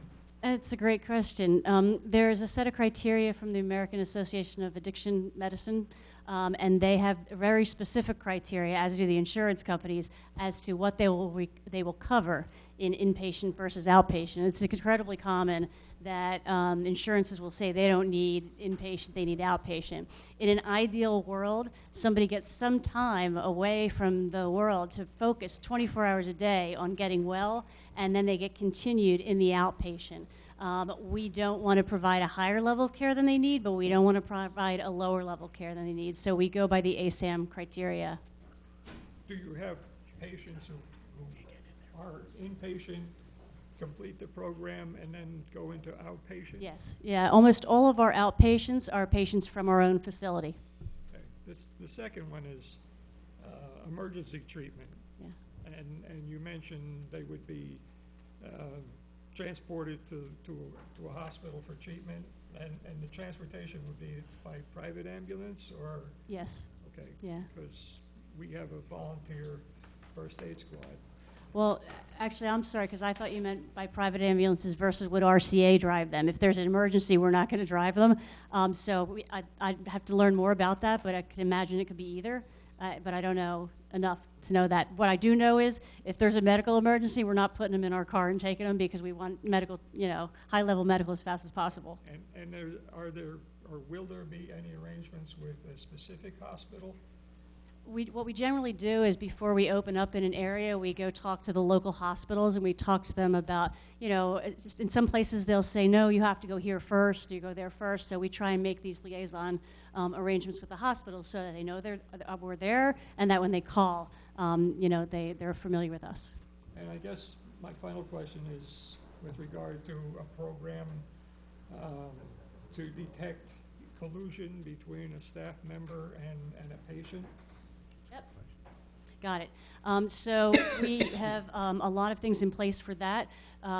There's some things that you can you spell it out to your staff, and they sign a commitment form that that's what they will do. So for example, their male staff members are not allowed alone in a female's room ever for any reason. There has to be 2 people. And they can get fired if they are in a room with a female, whether it's a group room, the bedroom, whatever, whether they're fixing the TV, whatever. So that's one of them. We have on the women's unit, we're going to actually separate women and men because this is an issue that men and women are bound to want to join together. So we do in this site, we're separating men and women. When possible, all of the staff on the women's unit will be female staff. When that's simply not possible, a male staff will never be alone with a female staff. Okay, now what about, you have contraband that has been taken from a patient coming in that's secured? Yes. And does the staff have access to that to share with patients? There will be 1 or 2 staff that have a key to that room. If I can tell you, if we found a staff member sharing it with them, we would fire them immediately. I know, for example, hospitals have codes that they use that they can track then who accessed that particular. Oh yeah, yeah. There's only like 2 people that will have a key to that. Mm-hmm. So if it's open, it's going to be 1 of 2 people. The worst thing we've had is a staff member that feels bad for a patient and lets them call their mother on their cell phone because they don't know the number. But even that is not acceptable. Can I just ask a follow-up question about the referral? So I presume that many of your, and you can correct me if I'm wrong, many of the referrals would be from local medical practices and medical groups from the area. Is that fair to say? It's fair to say. 36% come from either local hospitals or other treatment programs. It's very interesting that in this field, the medical profession is typically a low referral source comparatively to the others. It's very interesting to me. It's not surprising when you realize that until just recently, there was absolutely no education required on substance use treatment or substance use disorders in medical schools, and now we have a requirement of like a 2-hour class on it, which is just crazy. So it doesn't surprise me that they don't refer as often, but we do have people that are in the community that work for RCA that make relationships with docs that might need this. They will make a relationship with different healthcare providers to let them know that we're here, and try and boost that up. But it's interesting. Okay, thank you. Yeah. Chairman Green, do you have any further questions? I have a question. You mentioned you treat drug addiction, alcohol addiction, and you mentioned something about mental health disorders. Right. Can you explain that to me? Yeah, I can. Many of our patients coming in have a co-occurring mental health diagnosis. It's typically anxiety disorder or depression. We are not a psychiatric facility in the sense that we don't take patients who just have a psychiatric disorder and not substance use disorder. The psychiatric disorder, sometimes it's tough to tell, but it's definitely secondary in terms of the presenting problem at that moment. I think it's incredibly important that we have psychiatry availability, that people can talk with somebody about what's going on. I believe strongly that giving a diabetic insulin and giving somebody who's profoundly depressed an antidepressant are very equivalent things. That said, we really, are very careful about what we would prescribe to somebody with a substance use disorder, as is anybody in recovery careful about what they would take. Okay. Question. Yeah. Do you accept Medicare or Medicaid patients?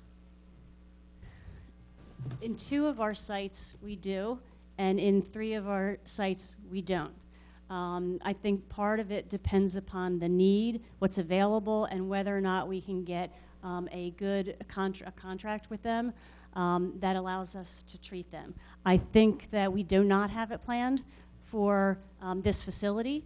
We have a facility in New Jersey already, and we've checked out, what it would be like to take Medicaid patients, and it's not a viable thing for this state right now. I believe it might be possible in the future, because I don't want to not care for people who need our care. But right now, it's not something we do in New Jersey, and I don't know that it would change. Is it a financial reason that they don't pay as well? I mean, it's fine. I'm a capitalist. I like money. You know what? I'm It's good. okay.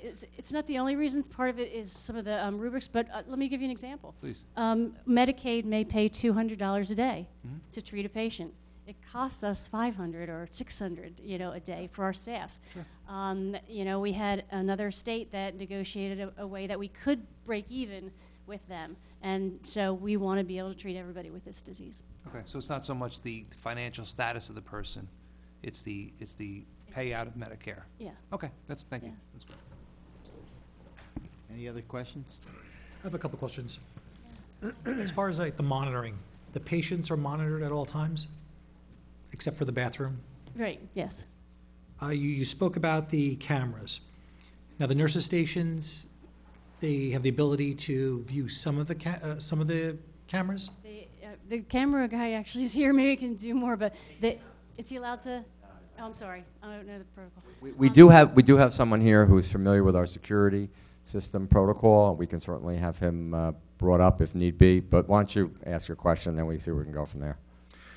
Well, I'm wondering how many of the cameras do they get to view? And are you relying on the nurses to actually monitor these cameras? Because you talked about you have about 8 to 10 security staff. Do they do that also? They do that also. And the nurses have, again, there's 150 to 200 cameras. The nurses will have, I believe, visibility to all the cameras on their unit, as well as the fact that if a door is opened that is not supposed to be opened, they will all get a buzz. An alarm that will go off at the nurses' station. It's something that when nurses are there doing paperwork, they can see right away. The other thing I don't think I mentioned earlier is that the cameras record, some motion detected, some all the time, and that is not taped over, a week or 2 weeks later. That is kept, and right now it's kept indefinitely. Okay, the doors are armed. Are the windows armed? And do they have the ability to climb out of a window? they don't have the ability to climb out of a window. I don't know if we have them basically permanently locked or armed, and one of the reasons for that too is the safety issue for a patient. To not be able to crawl out of a window, as well as, you know, not wanting them to leave. The other piece is that with the RFID bracelets, they're significant bracelets. They're not like ankle bracelets, but they are very sturdy bracelets, and you can imagine in a place like this, there are no knives, there are no scissors hanging around. They are very hard to get off. So the idea that somebody could get one of those off and leave it in their bed is hard to imagine. Now, are all the residential units on this is like 2 floors, 3 floors? That's a picture of it? Well, that's a picture of the current building under So construction. they wouldn't have, so there aren't gonna be any rooms on the bottom floor, so they wouldn't have the ability to climb out of a window? I don't know if we have patients on the bottom floor because I tend to get involved with the clinical. Do we have patients on the bottom floor? No. No patients on the bottom All right, floor. so they're all That's pretty offices common. Again, because this building, we have a prototype if we build a building that I know there wouldn't be any, but when we take a building that's almost done, sometimes it's different. But there are no patient rooms scheduled for the bottom floor, and the you know, doors, the windows are locked. And it's my understanding, we can have further testimony that the windows are not operable, so nobody could just Right. get out. I mean, I have another question, but I'm not sure that it's for you. I'll throw the question out there, so when Sure. the right Thank you. person comes to the microphone, he'll be able to answer it. Sure. It's my understanding that RCA is going to lease this property from Briarwood. Am I correct in that statement? From the current owner, correct. From the current owner. What kind of a lease is this? Is this a short-term lease, a long-term lease? What's the expected time element that this lease will be in effect? I am not sure of the details of that, because that's being negotiated at this point. I certainly can have a representative of the applicant address that question. Okay. Oh, 15-year lease.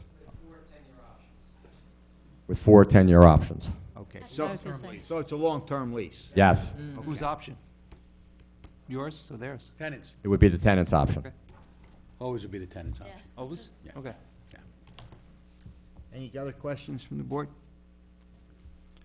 Thank you so much for your you. patience and your. Thank you. Mr. Sachs, I do have some handouts that I would probably want to mark. This is just for the, pretty much providing a lot of the information in detail that this witness provided. I mean, we can have it marked, or, but I do have handouts which reflect a lot of the information, plus there's some pictures of existing facilities, either that are approved or under construction or operating. My by only RCA. concern is a hearsay issue, if it's not being testified to. Well, I understand that. I mean, a lot of the information is what you did testify to. Well, I think the record will reflect then. If you'd like, Mr. Immelman, I'll take a look at it. Okay. I think maybe we'll probably be taking a break anyway, because we've been going for about an hour and a half. But I'll take a look at it. If it's something that wasn't testified to, I would probably exclude it as hearsay, but if it's part of her record, you know, I mean, we do have, obviously, And we have other witnesses I also. understand, yeah, okay. Okay, thank you. That's fine. Just so you know, I was just told, we do take Medicaid for outpatient in New Jersey. Okay. Medicaid or Medicare? Sorry, Medicare. Medicare. Medi- No, I'm sorry. Medicaid. Medicaid would be Medicaid. state. Medicaid. Yes, Medicaid, yes.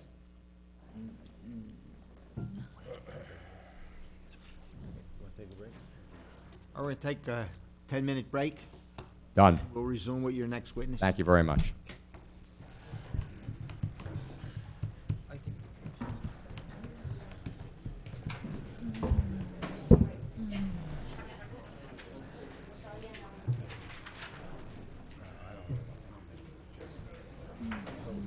So far, I don't have it. It's safe for the community. As long as we keep pushing the security here.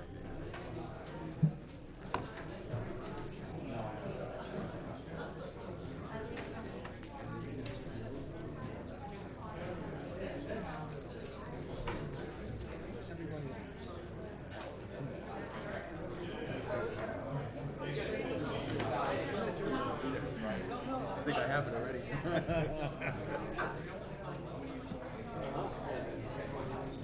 Have a nighttime person that they're sending out. Anthony.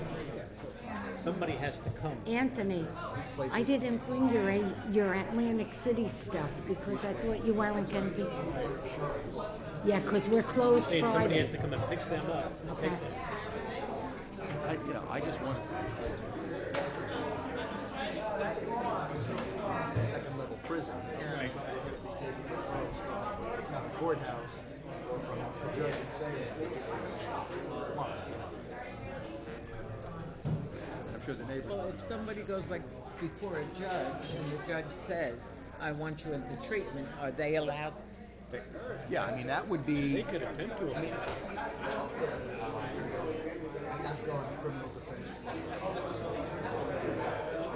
lot of times when someone has a second or third degree, what the judge will say is, They listen, want them to go to treatment. before I sentence you, in lieu of giving you prison time, I'll let you go into an inpatient, which is They fine. would be able to accept that. Absolutely. They refer them to IDA, what's it, IDAC? Yeah, IDRC, well, that's, IDRC. yeah, exactly, but, yeah. I mean, And depending on who you get when you're an IDRC, you can get a toughie and then a problem. You can actually get that inpatient in lieu of going to Right. Right. That's up to the judge. They could accept a referral. Because they'll do that not to pull their license, they'll let them go to treatment. That's can pretty much do what he wants. Yeah.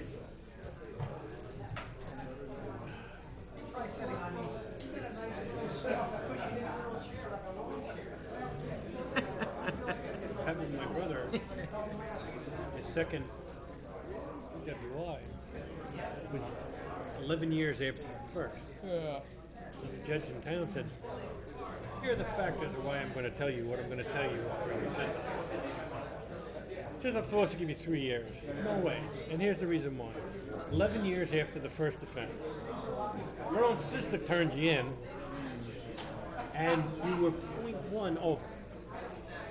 You gotta go to treatment, and you lose your license for 90 days.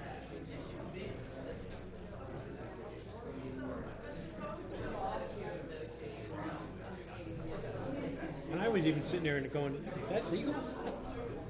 The one lawyer said, They could, the one lawyer said to me, he can do whatever he wants. he could do whatever he wants, exactly, he's the judge.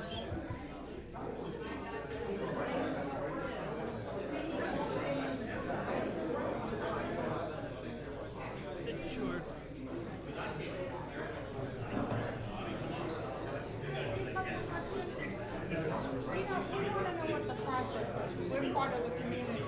You'll get a chance to speak. You're gonna get a chance to come up and ask your you're gonna get a chance to come up and ask your questions. You don't need a lawyer. You'll be called listen, up. They'll make a presentation, you'll listen, and then they'll ask for public questions. So you'll have an opportunity to question. There's a lot of complaints about them from their own people, from their own staff, saying that they don't have the proper samples. You can ask those questions at You the come up, appropriate you, time. Continuing practice. yeah. You're gonna, when they open, Those are the questions you ask. Are you gonna bring up? This is just starting, it's long more witnesses, so those questions may come up. You may not finish it. No, you wanna go down it? There's gonna be. yeah, let's talk to them. Who do I talk to? Say what the process is to the community. And if they want the opportunity to come, they should have questions. So, where'd he go? We're not told what the process is. Bring it up to Larry Sachs first. Where's Tell Larry? the attorney that you wanna know what the process is. Yes, we want to know what the process That's is, what it and is. we want to know what our rights are, because to me, I understand that you can beat up the dog. I understand that people who have drug possession charges are not felonies anymore. I'll have, the attorney's right behind you, so But my point is, that should be something that comes out. the law requires notice within 200 feet. Anybody within 200 feet gets a notice. We don't know what the process is. Notice is not enough. That's all that's required.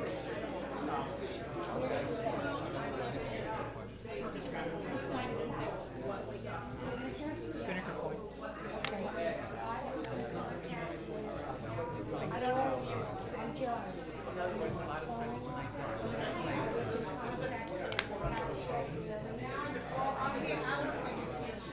Good question. It's one thing to know that the meeting is going to take place. It's another thing to know where our opportunities are, how we should align ourselves. That's the issue. He's right behind you, so we'll have him. Yeah, just showing up in a white coat, giving facts about what's going on in the country. That's not going to convince me that it's okay for them to be next to a school. You'll have an opportunity to say all that. Larry? I understand what you're saying.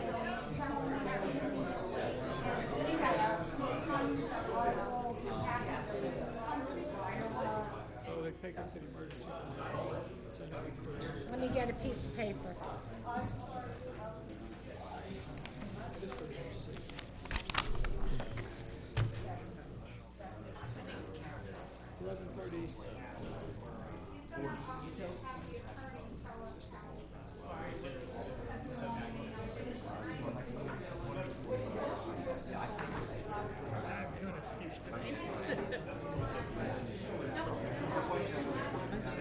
Yeah, I have to, not meeting in 5 minutes.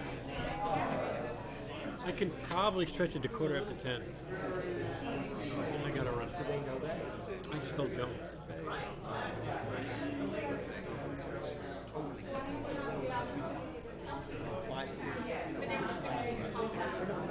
But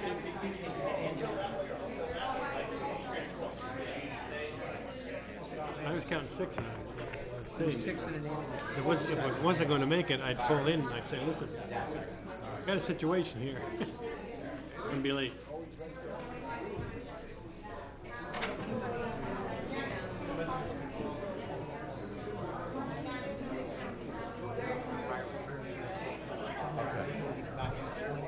Right. I don't think, we're not voting.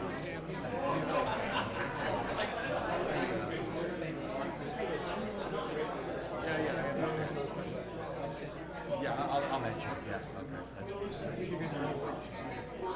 And I think that makes sense, yeah, let him put it comprehensive.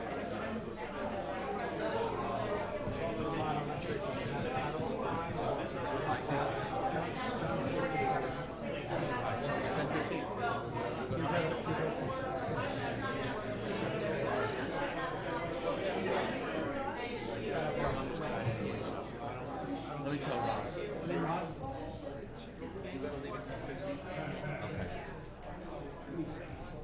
Okay.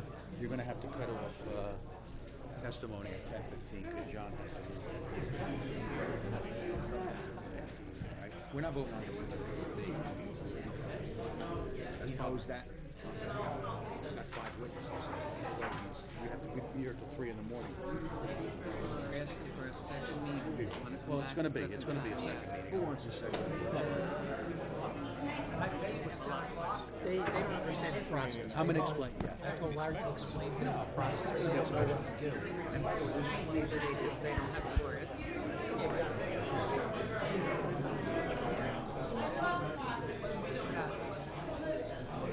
Jones, you get overtime for this? Do I get overtime? I get paid, yeah, my salary. Okay. I get paid salary. As long as you get, I'm going to say if you didn't, I'm at the next council meeting. Too low, but I've been there for a while. Hey, Dave? just to get some air. Was when I was a Boy Scout, get citizenship in the community merit badge. We're not gonna get there. We had, this is a long time ago, this is back in the 60s. We had a hearing about transferring a prisoner, Fairville to Royal, and it was a rape case. But they told us to leave the room. You don't see those being handled in a council meeting. okay. They wanted Then we're gonna carry, are we gonna carry it to but the November rape he 21st? committed was in Norway, and the Norway people wanted him, and disabled people, take them. December is a couple of weeks before Christmas. Carry it to December meeting? You gotta open the windows a little bit. Yeah, carry it to December. Yeah, carry it to December, yeah. That's what the Jay, when's woman said. December's meeting? Forget it. It's in early December, right? Yeah, it's early. 13th. This is not, that's the side we got the blower on. 13th? I told him we're only gonna go to 10:15, so I told him, I said, do your engineer, do your traffic engineer. My fault. It should go quick, and if he wants to start with his planner, that's fine. Okay, let's go back to order. Let's go back to, I'll explain to the public what's gonna happen, all right? He's a lawyer, let him explain. Yeah, yeah. But with my brother's case, I want to call this meeting back to order. First, I need a roll call. Mr. Green? Here. Mr. Kreisman? here, Ms. Cataldo? here. Mr. Corrigan? here, Mr. Henry? here, Mr. Emma? Here. Mr. Esposito? here. Okay, before we continue, Mr. Sachs has a statement he wants to make. Yeah, to- thank you, Mr. Chairman, and this is, I think, directed to the members of the public, just so, to give you an understanding of what's going to be proceeding for the rest of the evening, and whether or not this application will be voted on this evening. First of all, we can only go till about 10:15 this evening, so we have about another hour. I know Mr. Himmelman has 4 more witnesses. I'm assuming we'll get through maybe at least 2, maybe 3, all right? But we're obviously going to come back at another meeting, most likely our next meeting the next scheduled zoning board meeting, which is in December, all right? And at that particular time, if you have questions, all of their witnesses will be back here. All of their 5 witnesses will be back here, and you'll have an opportunity during that public portion to ask any questions you might have. All right, so does that answer some of the questions that were raised during the break? Okay. All right, thank you. Before we continue, Joan, what is our meeting date for December? 13th. December 13th. Yeah. December 13th? December 13th. We do have a couple of uses All right, and... Okay. Well, that's all right. So it'll be December the 13th. And you will not receive any further notice, but don't leave, because we probably have another hour's worth of testimony, all right? But December 13th will be the zoning board meeting when this application will be carried to. And I would assume it will be carried to conclusion on that evening. All right, so. And at that meeting on December the 13th, I will open it up to the public, and you'll get your opportunity to ask any questions that you have and discuss it further. Okay, Mr. Heilman, December the 13th Yes. will be that next one? Yes, Mr. Chairman. You're agreeable with? Yes, I mean, obviously, we would have liked to have gotten through the testimony, but we understand one of your board members has to leave at 10:15. Let's see how far you get. Right, Let's see how far you very get. good. Okay. Thank you, Mr. Proceed. Chairman. Next, we have Scott Turner, who is our civil site engineer from Menlo Engineering. We would have to have him sworn and qualified. Scott? Mr. Turner, please raise your right hand. Swear to tell the truth, the whole truth, nothing but the truth, so help you God? Yes, I do. All right, please state your name, spelling your last name, professional affiliation for the record. Scott Turner, Turner, and I work for Menlo Engineering Associates. And can you just give a brief description of your professional background, licenses you've held, and if you've testified before any zoning and planning boards in the state of New Jersey? Thank you. Yes, I am a graduate of the New Jersey Institute of Technology. I hold a Bachelor's of Science degree in Civil Engineering. I'm a principal engineer with Menlo Engineering Associates. I have nearly 30 years of experience in the field of civil engineering and land development. I'm a licensed professional engineer in the state of New Jersey, and I have provided professional engineering testimony in front of many planning and zoning boards throughout the state of New Jersey. Thank you, Mr. Turner. I would offer him, Mr. Sachs, as an expert in civil and site I believe Mr. engineering. Turner's testified here on other occasions, so, Mr. I Chairman. have, yes. Make the motion that we accept his credentials. Second. Proceed. Thank you, Mr. Chairman. Thank you, Mr. Chairman. Mr. Turner, I understand you've brought in several exhibits with you this evening. We can have those marked, and before we do that, though, just to sort of orient the board and the members of the public, it's my understanding that your testimony primarily relates to an amended site plan application that was originally filed with the Sayreville Planning Board to increase the parking at this particular property location. Is that correct? Yes, that is Okay. correct. And have you brought any exhibits with you for this evening? I have one exhibit that I plan on using, so I'd like to mark that one. Please, why don't you have that marked? Let's mark that as A1.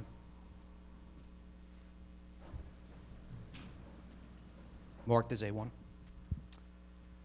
Okay, Mr. Turner, now, under either your direction or through Menlo, did you or your office prepare an amended site plan relating to the additional parking? And if Yeah. so, if you would briefly walk the board through that application and proposed a site plan amendment and describe in detail the proposed revisions from the original site plan, which was approved by the planning board. Thank you. Sure, I will. First off, good evening, Mr. Chairman, board members. It's nice to see you all. I'm going to start by giving you a brief overview of the property and the surrounding land uses. The property is, for the record, known as Block 438, Lot 1, and Block 452, Lot 1, and it is located on the north side of Ernston Road, just east of the Garden State overpass. Ernston Road on this exhibit map, which was just marked as A1, is an exhibit prepared by my office. It's entitled Briarwood Site Plan Exhibit, dated November 8, 2017. Just for orientation purposes, Ernston Road is on the right-hand side of the sheet. North is, for the purposes of orientation again, will be, I'm going to assume north is sort of pointing to the left of the sheet. So east would be heading straight up off the sheet to the top.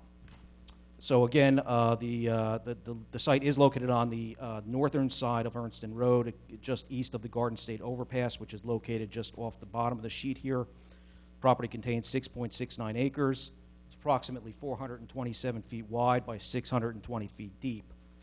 To the south is the Harbor Club multifamily residential development. That is the development across the street on Ernston Road from the property. The properties to the east heading down Ernston Road towards Route 35.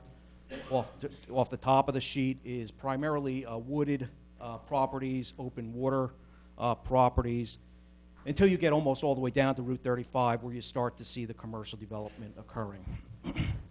To the north, which is behind the building that's currently under construction, the property is heavily wooded, and even beyond the limits of the rear of our property, it is encumbered by freshwater wetlands, which would prohibit any further development to the rear. And the property is also, of course, governed by the prime zoning standards. The site is currently under construction. The building is up. It's been built in accordance with its current approval, which is for occupancy as a nursing home facility. The building is a 3-story building with a basement, has a total gross floor area of 130,966 square feet, which includes the basement. There is no change or footprint modifications with respect to the building under this application. The parking lot, you can certainly get up to the site. There's an existing driveway off of Ernston Road that will remain undisturbed. The parking lot on site is somewhat paved, not all of it, but there's a bit of pavement up there now. The rest of the area is currently rough graded, and it appears that all of the infrastructure, including stormwater, sanitary, gas, and sanitary sewer, appear to all be constructed. The site plan, really what we're here for is this minor site plan, the minor site plan modifications when compared to the previously approved plan. What we did in this plan is we eliminated the canopy area and the drop-off lane, and we replaced it with sidewalk that will bring you to the front door from the parking lot.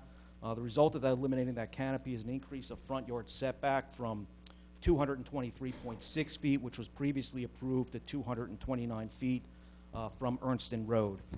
The number of parking spaces on the site have been increased from 92 spaces to 130 spaces, and the landscaping has been enhanced as necessary to accommodate the needs of the tree preservation ordinance based on some of the modifications that we had to make to the parking lot geometry itself. Lighting has also been revised as needed, just again for those minor parking lot geometry changes.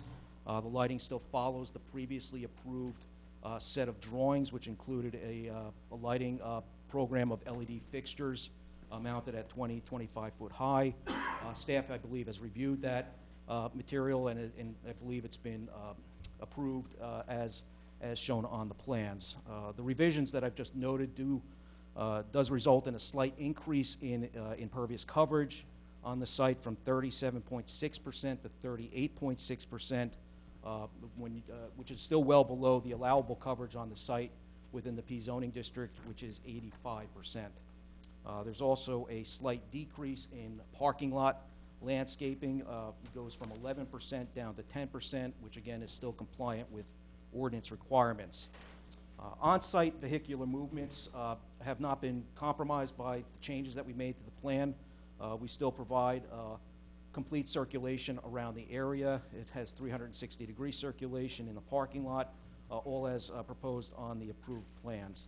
The loading zone, the dumpster locations remain as shown on the approved plans. They're located in the southwest corner of the building, and anticipated are 2 food deliveries per week and an occasional box truck delivering office supplies.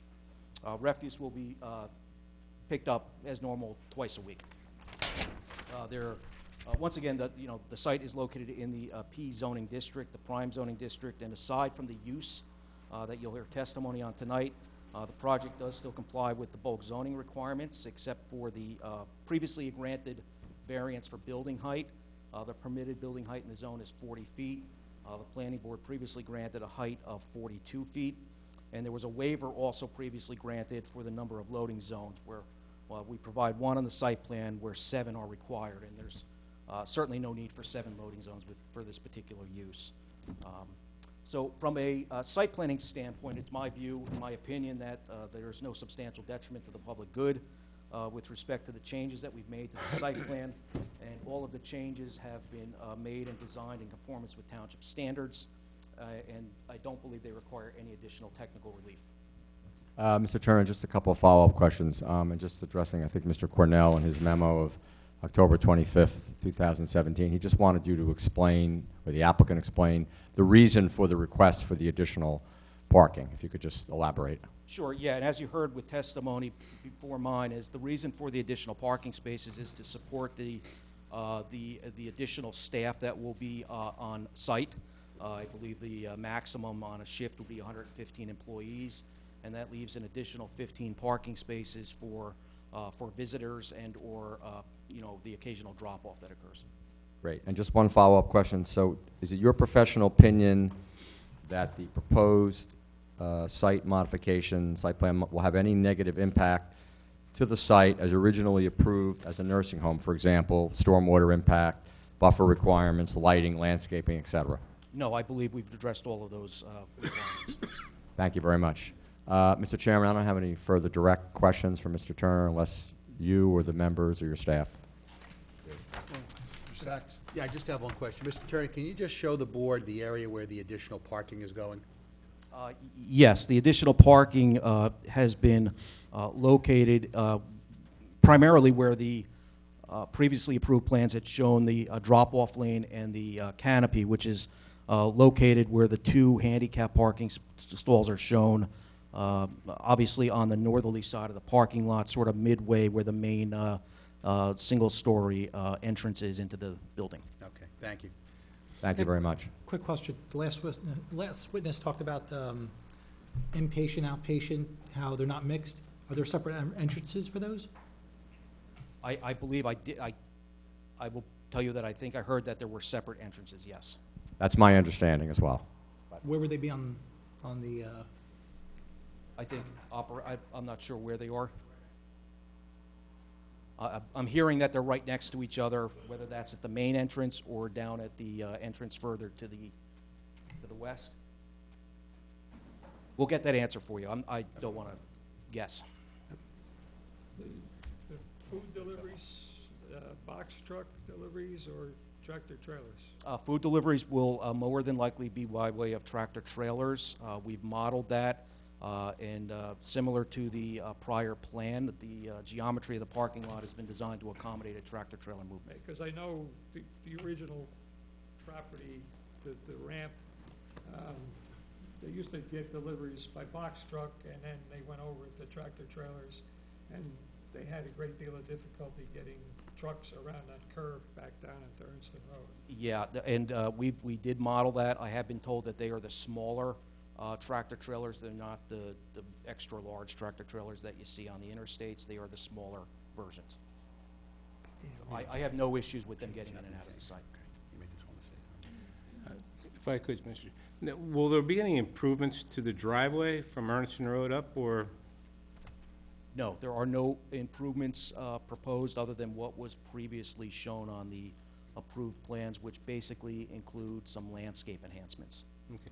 Now landscaping, I see trees there. Are they trees that you're proposing to put in there? Are they current trees there, or? It's a combination of both. There are existing fairly substantial large trees that are located along the curb lines of that driveway. And they are kind of shown on this exhibit. You can see they're kind of the lighter circles here. But interspersed in between those and in the grassed area, the green area in there, we do have a large quantity of additional trees to be planted. Would that kind of shade the building from the road? Absolutely. Is that and what, for more the light and things sure. like that? 'Cause More so than that will be the elevation change between Ernstine Road and the parking lot and the building itself. The building is not set back that substantially from the road. When you're talking about height and visual appearance, when you drive down Ernstine Road, that building is up, it's watertight, it's closed, it's basically a completed shell. I had a hard time seeing it from Ernstine Road because, again, it's close enough where you can't see over the hill into the site and into the parking lot. I just have one last question. The green part there, we have, I guess, grass and things like that. In the back behind the building, you're not allowed to build anything back there at all? No, it is completely regulated, and the topography is such that you really do not want to push back into that portion of the property. Because I was, I mentioned this at the one meeting we had here about the parking. I remember when it was the Briarwood going up there, people would be parking all along the driveway there. I don't know what their employee numbers were, and I know most of the people just stayed there. So now you can have a lot more, not a lot more, but you have maybe 22 people who mentioned coming, going with cars. You have 117 staff members. My concern was just a little bit about parking. I know it's within the regulations, but again, Briarwood might have been within the regulations too, but you had so many more additional cars there that weren't anticipated. And you have, I just wanted to bring that up to see if you could put more parking back there, but I guess you can't. It would be very difficult, especially since the building is up and finished at this point. And again, I think with the 130 spaces, we've substantially increased the number of stalls from what the prior approval by 38 spaces. So based on the needs that we've been told that we had to try to maintain, that's what we've been able to meet. Mr. Rama? Is there any fencing around the facility? No. Anyone else have any questions? Mr. Cornell? There was one item in our report that was addressed with the original application, but not addressed with the amendment. It has to do with the installation of a sidewalk connection between Ernstine and the site. Initially, there was discussion that since it was a nursing facility, that wasn't necessary. Is there any reason that it is now necessary, that you need to have pedestrian access from the Ernstine Road leading into the site? Yeah, that's a good question, and we had some discussions about that. And right now, the answer is no. That we don't believe there is a need specifically to undertake the installation of a sidewalk from Ernstine Road. I was out there again today, and I drove up that driveway. And Mr. Cannell, if you've seen that, there's some fairly substantial slopes on either side of that drive. It would be quite an undertaking to get a sidewalk in there. And again, based on the need of the program, we just don't believe it's a necessary requirement. Thank you. Thank you, Mr. Turner. Any contact with the fire department in terms of reviewing the site for access with their equipment? Yeah, I am sure it was all reviewed when it was under the application from 1 or 2 years ago, or else we wouldn't have been able to do what we've done on site with building the building and putting the infrastructure up. So But you have made some changes. we have made some changes, absolutely. I have not seen a report from the fire official or fire company at this point. I don't know if the board directly does, or the board does that themselves in terms of getting it to the other agencies. If not, we'll certainly solicit that. Thank you very much. I have another question. Mr. Turner, I know Mr. Emma asked about fencing. Is there the ability to put fencing on the perimeter of the site? Yeah, yes, behind the building, it would have to be limited to just basically where the limits of disturbance have been. Okay. But, yeah, there's nothing there that would prohibit us prohibit it. from adding a fence. All right, thank you. Anyone else, any questions? Mr. Chairman, thank you for asking Mr. Turner. So no further questions for Mr. Turner? Okay, we will call our traffic consultant next. Carl? Thank you.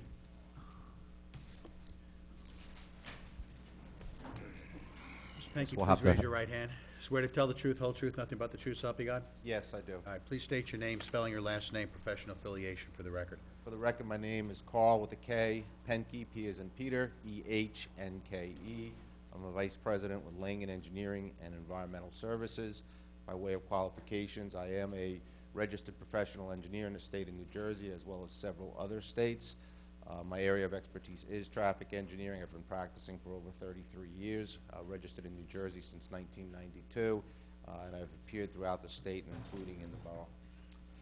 Mr. Chairman, we would offer Mr. Penke as an expert in the field of traffic, Mr. Chairman, traffic safety. I'm familiar with Mr. Penke. He's testified in front of many boards, so. Motion that we accept. So moved. Proceed. Thank you, Mr. Chairman. Mr. Penke, it's my understanding that a traffic report was submitted to this board and prepared by McDonough Ray Associates. Is that correct? That is correct. Okay, and Mr. Ray cannot be here this evening.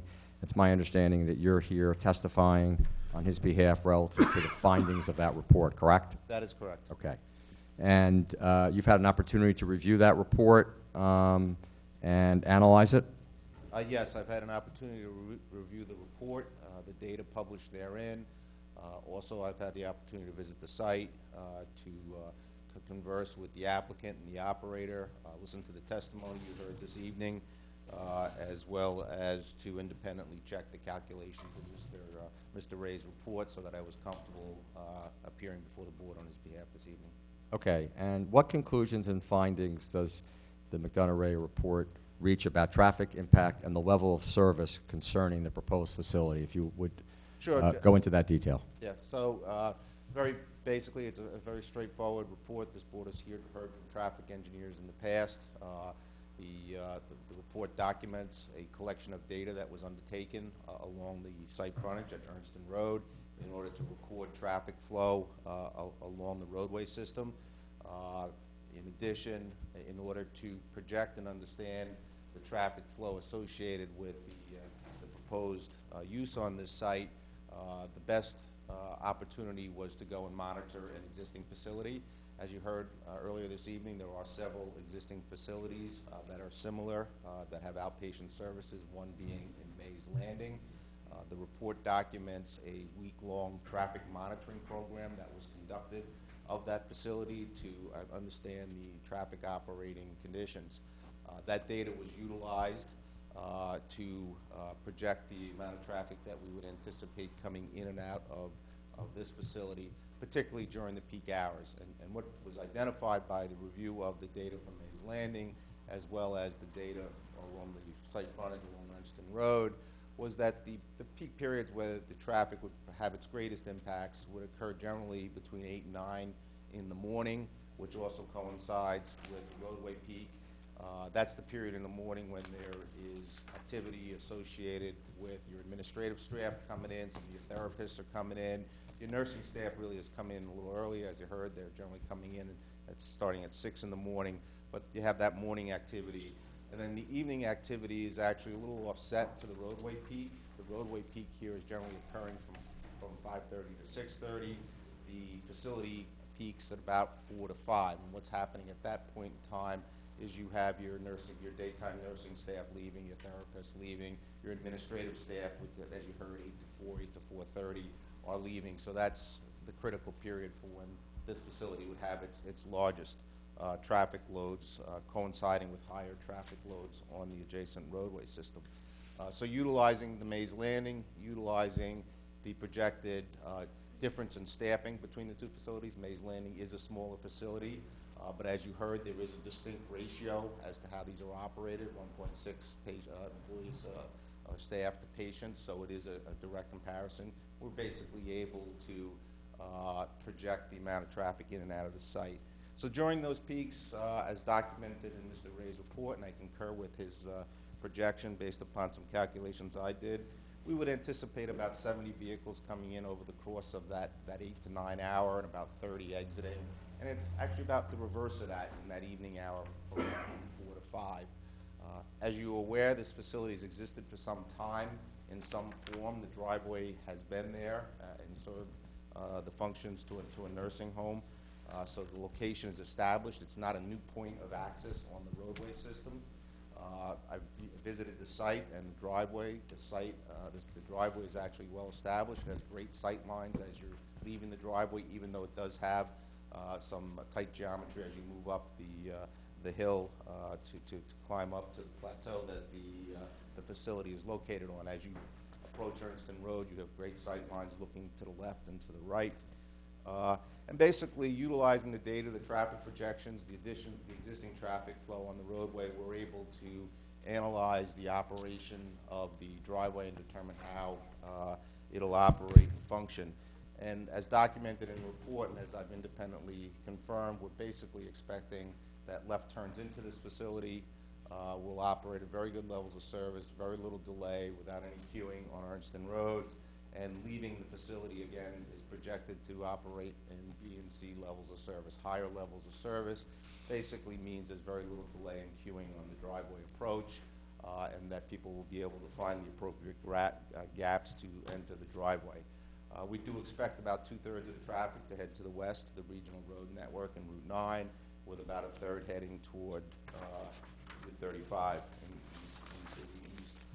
So overall, basically, the findings of the report is that the traffic projected associated with this facility will be accommodated on the driveway. The driveway will operate safely and efficiently. There'd be a modest additional traffic flow along Ernston Road. It certainly won't change the operating conditions along Ernston Road. I concur with the testimony of Mr. Turner earlier this evening that the parking has been laid out in a logical manner, will accommodate the types of vehicles anticipated to come to the site, including service deliveries, and that the number of parking spaces proposed are actually appropriate and will accommodate the needs of this particular site. Okay. So just so I understand, is it your testimony that the subject property that will be developed for this use can accommodate the anticipated traffic, and that the access and exit to and from the site can operate in a safe manner? Is that correct? Yes. Okay. Now, I think Mr. Cornell in his memorandum of October 25th had a couple comments with regard to the traffic report. I think you've clarified those. I think Mr. Cornell, there was just he was pointing out some, I guess, some typographical or... Basically some typographical errors. It did not have any impact on the conclusions of Mr. Ray's report or the analysis in his report, and certainly as a condition of approval, we could have Mr. Ray just update his report to correct those issues if the board sees fit. It has no meaningful impact on his conclusions in the analysis. Thank you very much. You think you've covered all your testimony, all the points you want to raise, and you want to add anything else? No, that does it. Okay, thank you. Mr. Chairman, I don't have any direct questions of this witness, but you or members of the board might, or your staff. Anybody from the board have questions? I have one, please. Excuse me. Can you give me some sort of indication as to where, I know where this school is, Eisenhower, right? And you have this one turn going into it. So Eisenhower's there? So you've got the Parkway right to the west of us, and then Eisenhower is immediate to that. Okay. So you're more towards the Gateway Center. You're that way towards... So the residential community across the street off of Gondek Drive, basically Harbor Club is just to the east of us. Gotcha. Okay. Okay. I was just wondering, because I was wondering, because there's that somewhat dangerous curve near the school, and if you guys are going to be making lefts out of there, I mean, it's just a Yes. dangerous area, but I don't think it's gonna impact it at all. Right, and the driveways existed, and which is great, it would be nice to have the driveways exist before we have to test the sight lines. In this Yeah. case, you're actually able to go out, sit in the driveway, check the sight lines. Looking left, you could see way down towards Sure. Route 35. Looking right, you see under the bridge, you see through the full curve, and see all the Yeah, you oncoming could- cars. It actually, it's fine from that standpoint. Any other questions? Thank you, Mr. Chairman. Mr. Heimlich, you can proceed. Thank you, Mr. Chairman. Our next witness would be one of our planners, Mr. Higgins.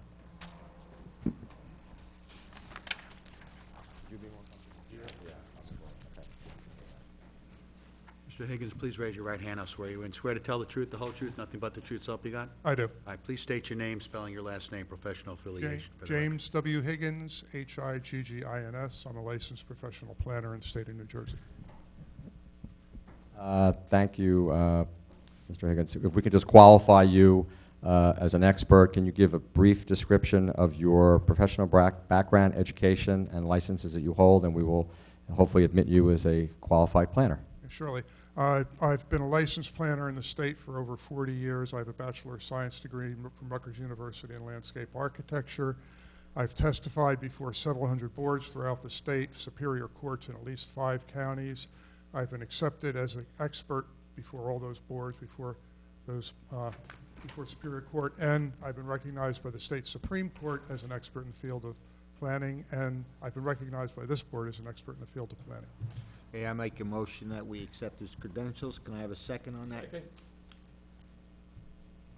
Thank you, Mr. Chairman. Mr. Higgins, my understanding that you've had an opportunity to review this application and you are prepared to testify on the justification for the relief sought, which in this case is a use D1 variance. So if you could outline for the board just a brief description of the application, a description of the use, and your conclusions and findings relative to the planning justification for the relief. Thank you. Surely. Well, the application is an application for a drug rehabilitation facility that has primarily inpatient care, but also an element of outpatient care associated with it. It'll be 149 beds with follow-up outpatient care and family counseling.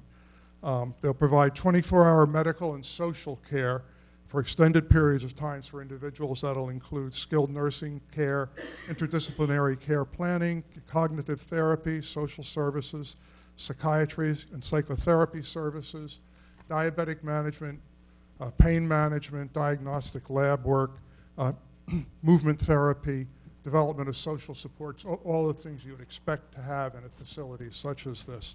The staffing includes licensed nursing staff, licensed therapists, on-staff physicians, licensed social service professionals, administrative professionals.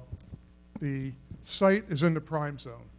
This zone permits a variety of uses, including long-term care facilities, and it has a definition of long-term care facility, which I think is important in this instance. It says that it's a long-term care facility means facility which provides a full range of 24-hour direct medical, nursing, and other health services. Registered nurses, licensed practical nurses, and nurses' aides provide service prescribed by a resident's physician. It is for those older adults who need health supervision but not hospitalization. The emphasis is on nursing care, but restorative, physical, occupational, speech, and respiratory therapies are also provided.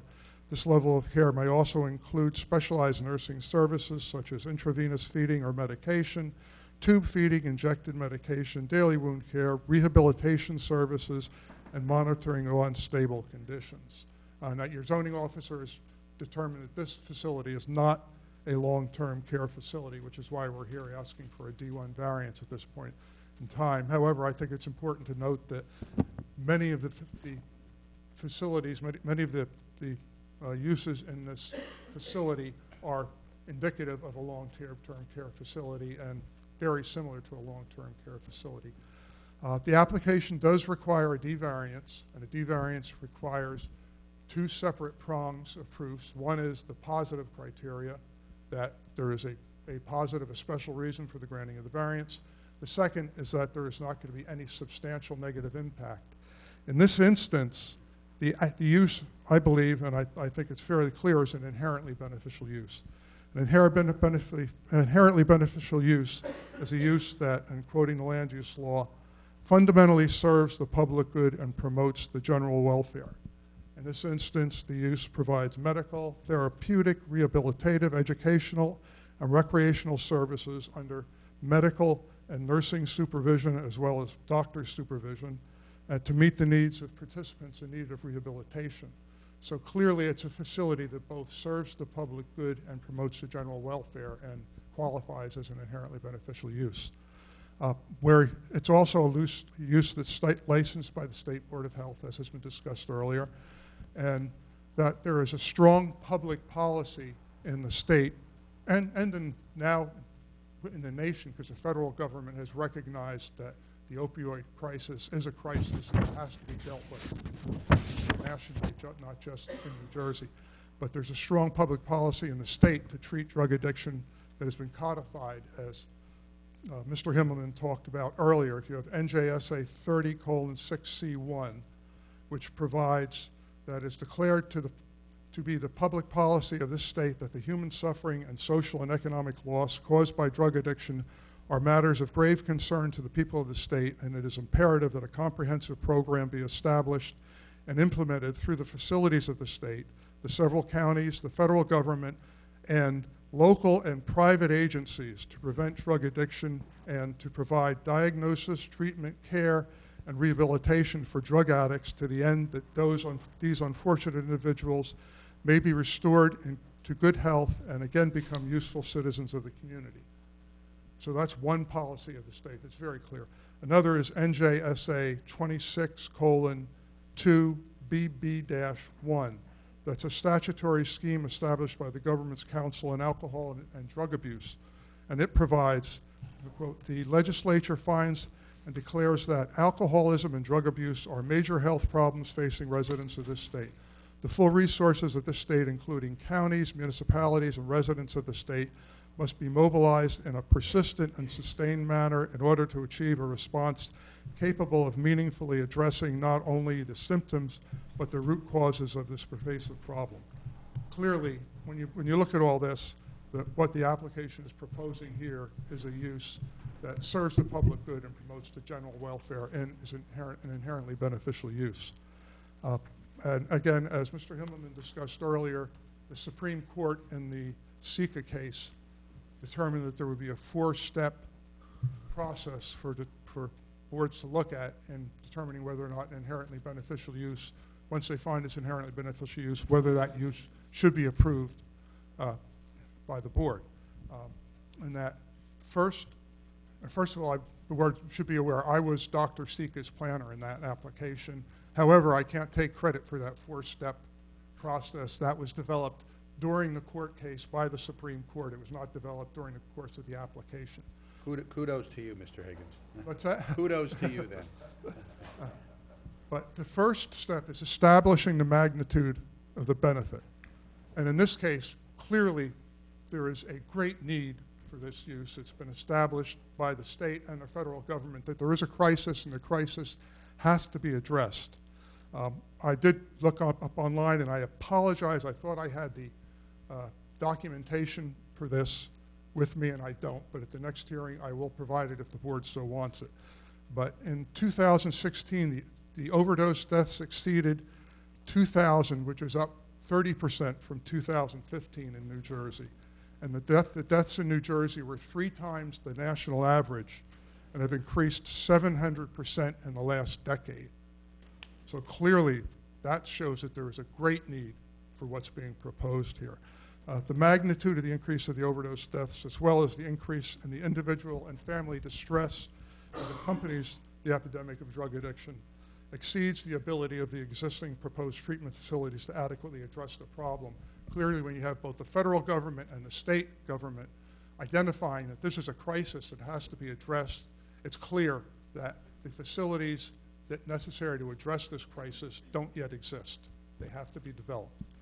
The patients of the proposed rehabilitation facility that are legally disabled persons and are a protected class under both federal and state law, and Ms. Scafone will follow up on that in more detail.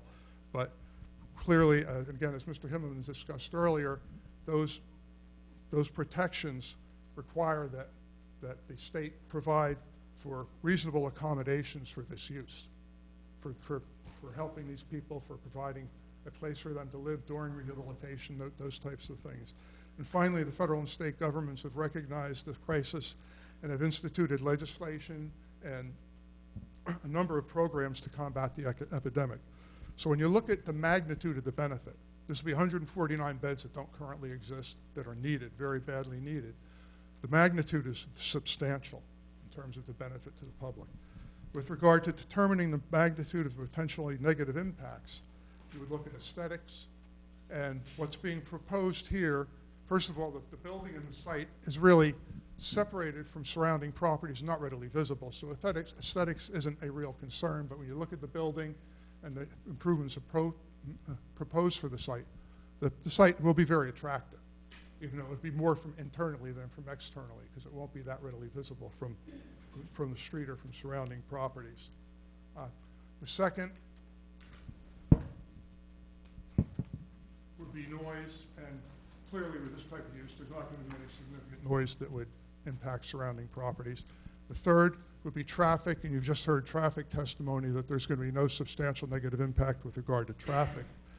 A fourth would be safety, and in that regard, you've heard extensive testimony tonight as to how this facility is going to be run, the safety measures that are taken into account, what measures are going to be taken to monitor the residents to assure that they don't leave the facility unless they're accompanied by somebody.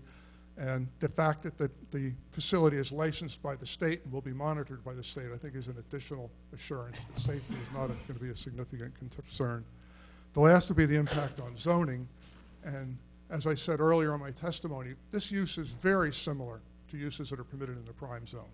It might not be specifically permitted as determined by your zoning officer, but it is not inconsistent with other uses that are permitted in the zone. So it's not out of character with what could exist in this zone.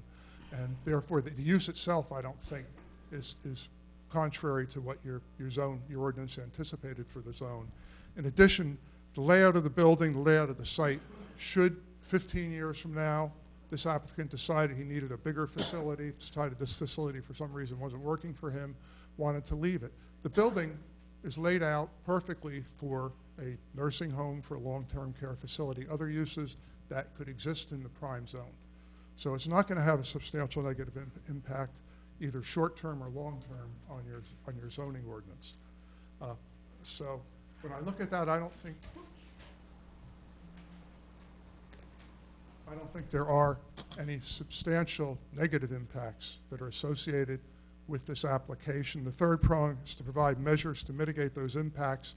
I think the applicant has anticipated all of those impacts and has included them both in the site plan and their operational organization, so that I don't think there's any additional measures that might be needed to mitigate the impacts. There was the one point that Mr. Sachs brought up as far as having a condition that you don't have a criminal element, people being referred from the courts or from the other criminal agencies to the site that don't want to be there. So I think that's an adequate condition that the board could put on this application to mitigate any potential negative impact from that aspect. And then there's any measures to reduce negative impacts, I don't see any that are necessary other than that one condition. The other aspect would be is whether the site is particularly suited for this use and the general welfare would be advanced. Clearly the use is a beneficial use. The site being a former nursing home and because it's secluded from surrounding properties, you can't see it. The layout of the building, the layout of the site are ideally suited to this use, which again is very similar in its function to a nursing home or a long-term care facility.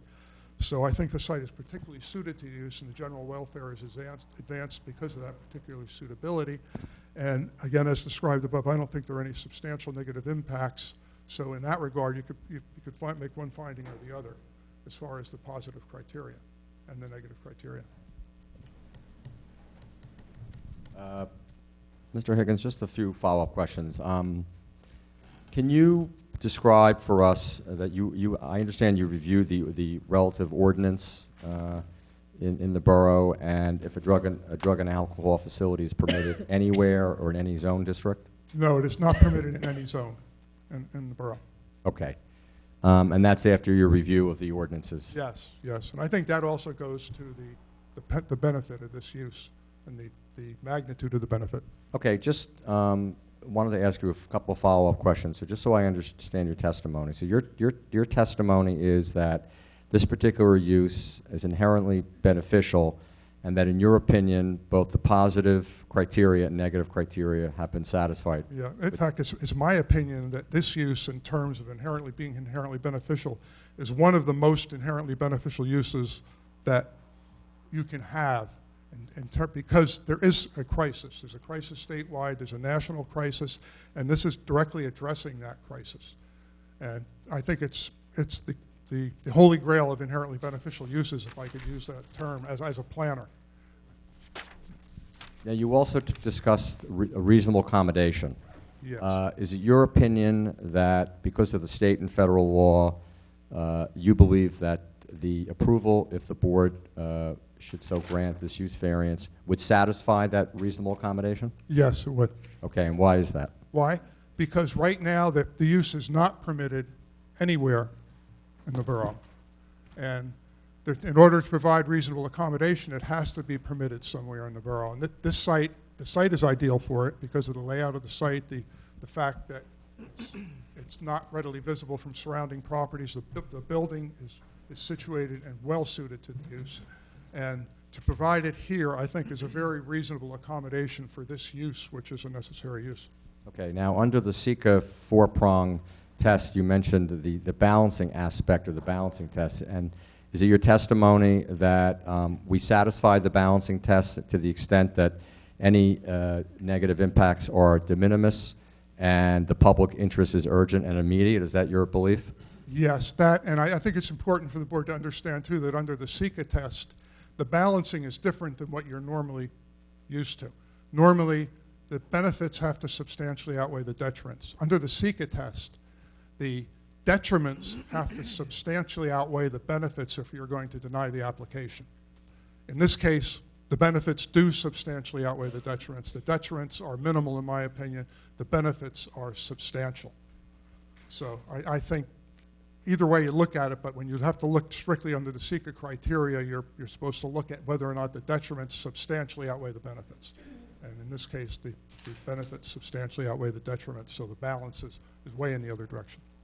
And just to sum, is it fair to say, based on your testimony, that you believe the variance should be granted as a reasonable accommodation and that the facility will be treating disabled persons as you indicated, and that because of that, the applicant's entitled to a reasonable accommodation through the granting of the use variance? Yes.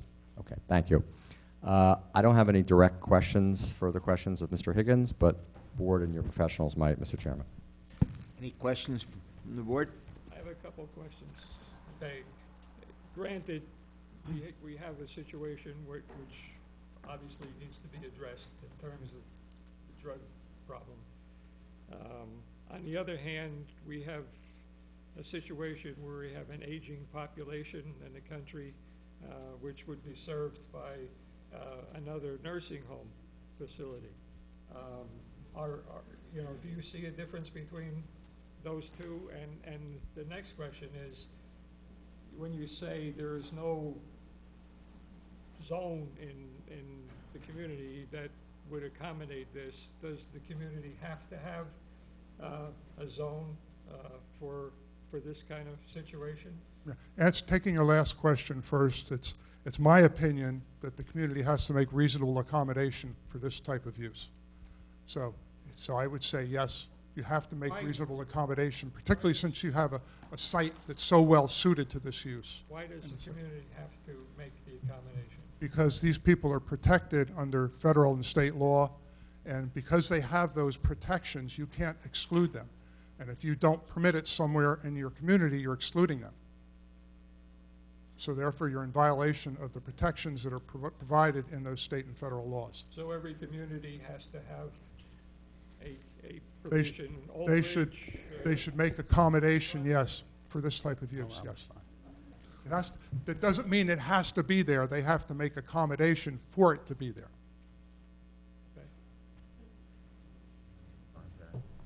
Maybe, actually, if there's other questions, I'll respond when Mr. Higgins is completed. Okay. Did you want to, you had a second part to Well, it? yeah, but we're trading off one condition to address a concern for another one to address a concern. And you have a zone that permits nursing homes. Right, so. So you could build a nursing home other places in that zone. You don't permit this use, so you can't put this use anyplace in that zone unless come before this board and get a use variance. So again, that again goes to the reasonable accommodation. There is no reasonable accommodation for this use. But they could be located at some other. Only borough. if they had to come in and get a use variance. And that's not before the board at this point in time. Here you have somebody that is willing, somebody that is capable of building this use on this site. And I'm stealing a little bit of Ms. Caffone's testimony, or her thunder, but they are willing, they are capable, and they are ready to go immediately. They're to the point where they've even started renovating the building, taking that risk. And therefore, you are making, by approving this, you're making a reasonable accommodation. And I think that's the difference. Yeah, let me respond briefly to, I guess, the conceptual reason of why we even have a zoning board of adjustment, okay? It's impossible to account for every single conceivable use that could be generated anywhere within the state of New Jersey. And as you know, every municipality has zones, and every municipality has permitted uses within zones. And the ones that kind of fall in that gray area are the ones that come before a zoning board seeking use variance relief, and that's exactly what this applicant is doing. Now, there are other types of uses which are prohibited in zones, and they're specifically prohibited. Again, that would require something that would also be before this board for a use variance. So I understand the argument by the applicant that this is similar to a nursing home, but or a hospital, but our zoning officer has determined that it's not, and that's why they're here for a use variance. So. Okay, I mean, looking at, I'm not an attorney, so you guys help me out here. 42 U.S. Code 1396R, requirements for nursing facilities. And it goes on to define what a nursing home facility is. And it says rehabilitation services for rehabilitation of an injured, disabled, or sick person, or on a regular basis, health-related care and services to individuals who, because of their mental or physical condition, require care and services above the level of room and board, which can be made available to them only through institutional facilities, and is not primarily for the care and treatment of mental illness. Mm-hmm. Well, yeah, and I think in Mr. Higgins' own definition of what our ordinance says a long-term care facility is, it specifically states that it's for the care of elderly residents. It says older adults. Older which is adults. Very, Older very, adults. it's a term that's so vague that we don't want to get into that argument adults, now. all right. Now, you have heard testimony this evening from the operations witness that their average age is 35 and that their targeted group is 18 to 28. Right. I would not consider, I think we could take judicial notice of the fact that those are not older adults, all right? Now, that doesn't mean that this is not a site that's suitable for this proposed use, and that's obviously a determination that this board will have to make, considering all the testimony. Let me read a sentence from my outline, which I did not cover in my direct testimony, that may help you a little bit too. It says, in terms of the impact on zoning, the use consists of a variety of activities encompassing medical, educational, and daycare. All of these uses are permitted and uses in the prime zone and long-term care facilities. It says, the overwhelming need for this service, meaning the drug rehabilitation, has evolved more recently than the date of the adoption of the ordinance, and the use was likely not considered at the time of adoption of the ordinance, which goes back to what Larry was saying. You can't consider every possible use, especially if the use isn't that common. So the point I was trying to make in my testimony is that it's a very similar use to what's permitted in the zone, so it's not going to have a negative impact on the zone. Thank you. Okay, question. Go ahead. I just have one question. You talk about the negative impact. Are drug addicts themselves considered a negative impact in an area? From a planning and zoning standpoint, no. Okay, thank you.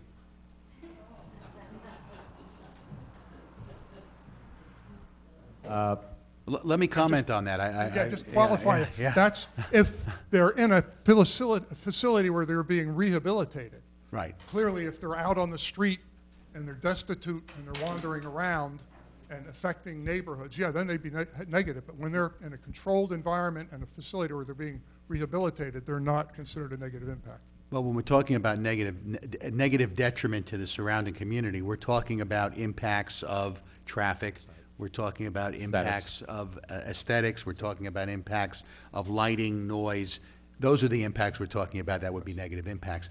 The mere fact that someone is a substance abuser doesn't necessarily make them a negative detriment to the community. Just understand under the case law, we're dealing with zoning issues. We're not dealing with morality issues. This is a zoning issue. This is a zoning board of adjustment. Mr. Chairman, one comment. We've talked about this before.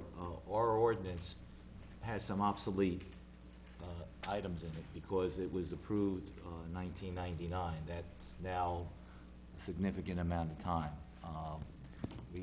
We are looking at some of these things in the prime zone. Back then, we didn't have this type of animal. We didn't have, drug rehabilitation to this kind of degree and scale. I agree with my research. Yeah, we have a real problem, and as Mr. Higgins said, it's a state problem and a nationwide problem, and there's a lot of reasons for that. So, but I concur with him in terms of there is a significant need, and I think the need can be demonstrated that there is a licensure procedure to follow, and that is indicative of a need. And then I think you can go to the issues with the populations that are in this. And I think, of course, they're younger, but you could have people that are older that become addicted to opioids, because of pain or relief of pain. So, and I think the policies of the state are apparent. I think I agree with this balancing test. I think this is, if you're going to have a balancing test done, and I didn't know that he was on the Sika case, which is a... I knew that. That's impressive. It's very impressive, Jim. So I think it's something you have to think of. He's looked at the aesthetics, the noise, the traffic, safety. A lot of those things are minimal in this case. I think this is an appropriate place for this, and it is isolated given the elevation it's at and the situation with the adjacent parkway being right there. So I think we have to look at this in the future in terms of remodifying some of our ordinance. We talked about doing signage over again, because a lot of the signage regulations that we have from then, or really before 1999, was probably 1997, 1998, really aren't all applicable now. And some of them I mentioned, there's like a monument sign.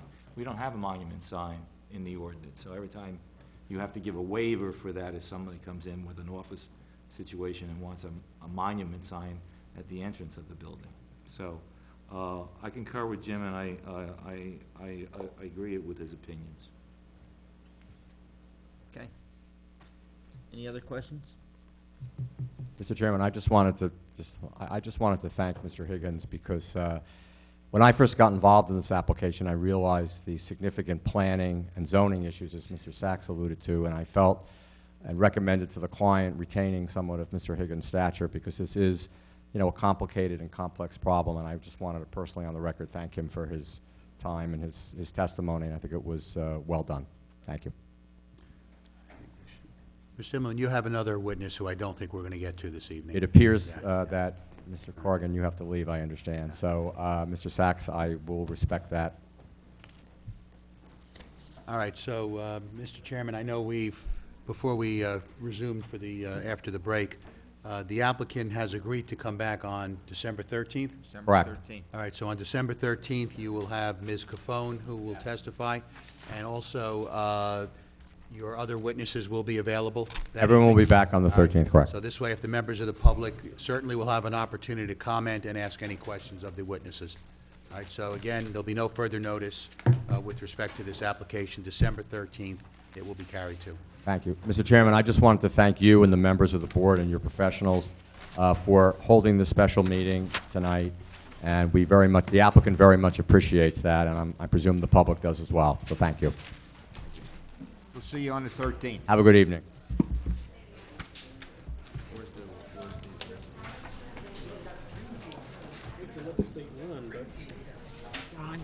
Ron, the minutes. We have resolutions. You have resolutions? Oh, okay. I did the boat variances from the last meeting, so Oh. I get them out there. All right.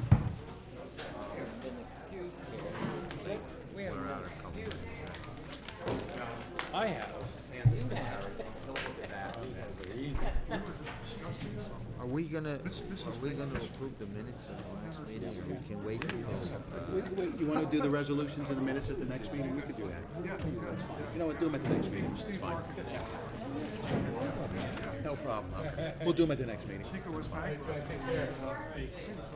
Do a motion to adjourn. Okay, I need a motion to adjourn. Meeting adjourned. Gonna be here on the 21st of November? That's what I texted you the other night. Yeah. Good, I know. Hey, everyone, the next meeting is not on a Wednesday, it's on a Tuesday. Tuesday I before know, that's- Thanksgiving, yeah. all right? So, Tuesday. Yeah, exactly. What's that? I know. Don't go there. He has to excuse us. He has to shut down. I can't think of a I better. don't know, maybe he did. Very good use. Is this You know, I can really put a lot of conditions. I'm gonna put in no methadone. So you just, Excuse me, can you hand me that individual sample? The what, this? Yeah. I mean, it's. anything else? Too bad is, listen, it's inherently beneficial use. I cannot get around that one. Especially when I see Christie on a commercial every 10 minutes. I mean, come on.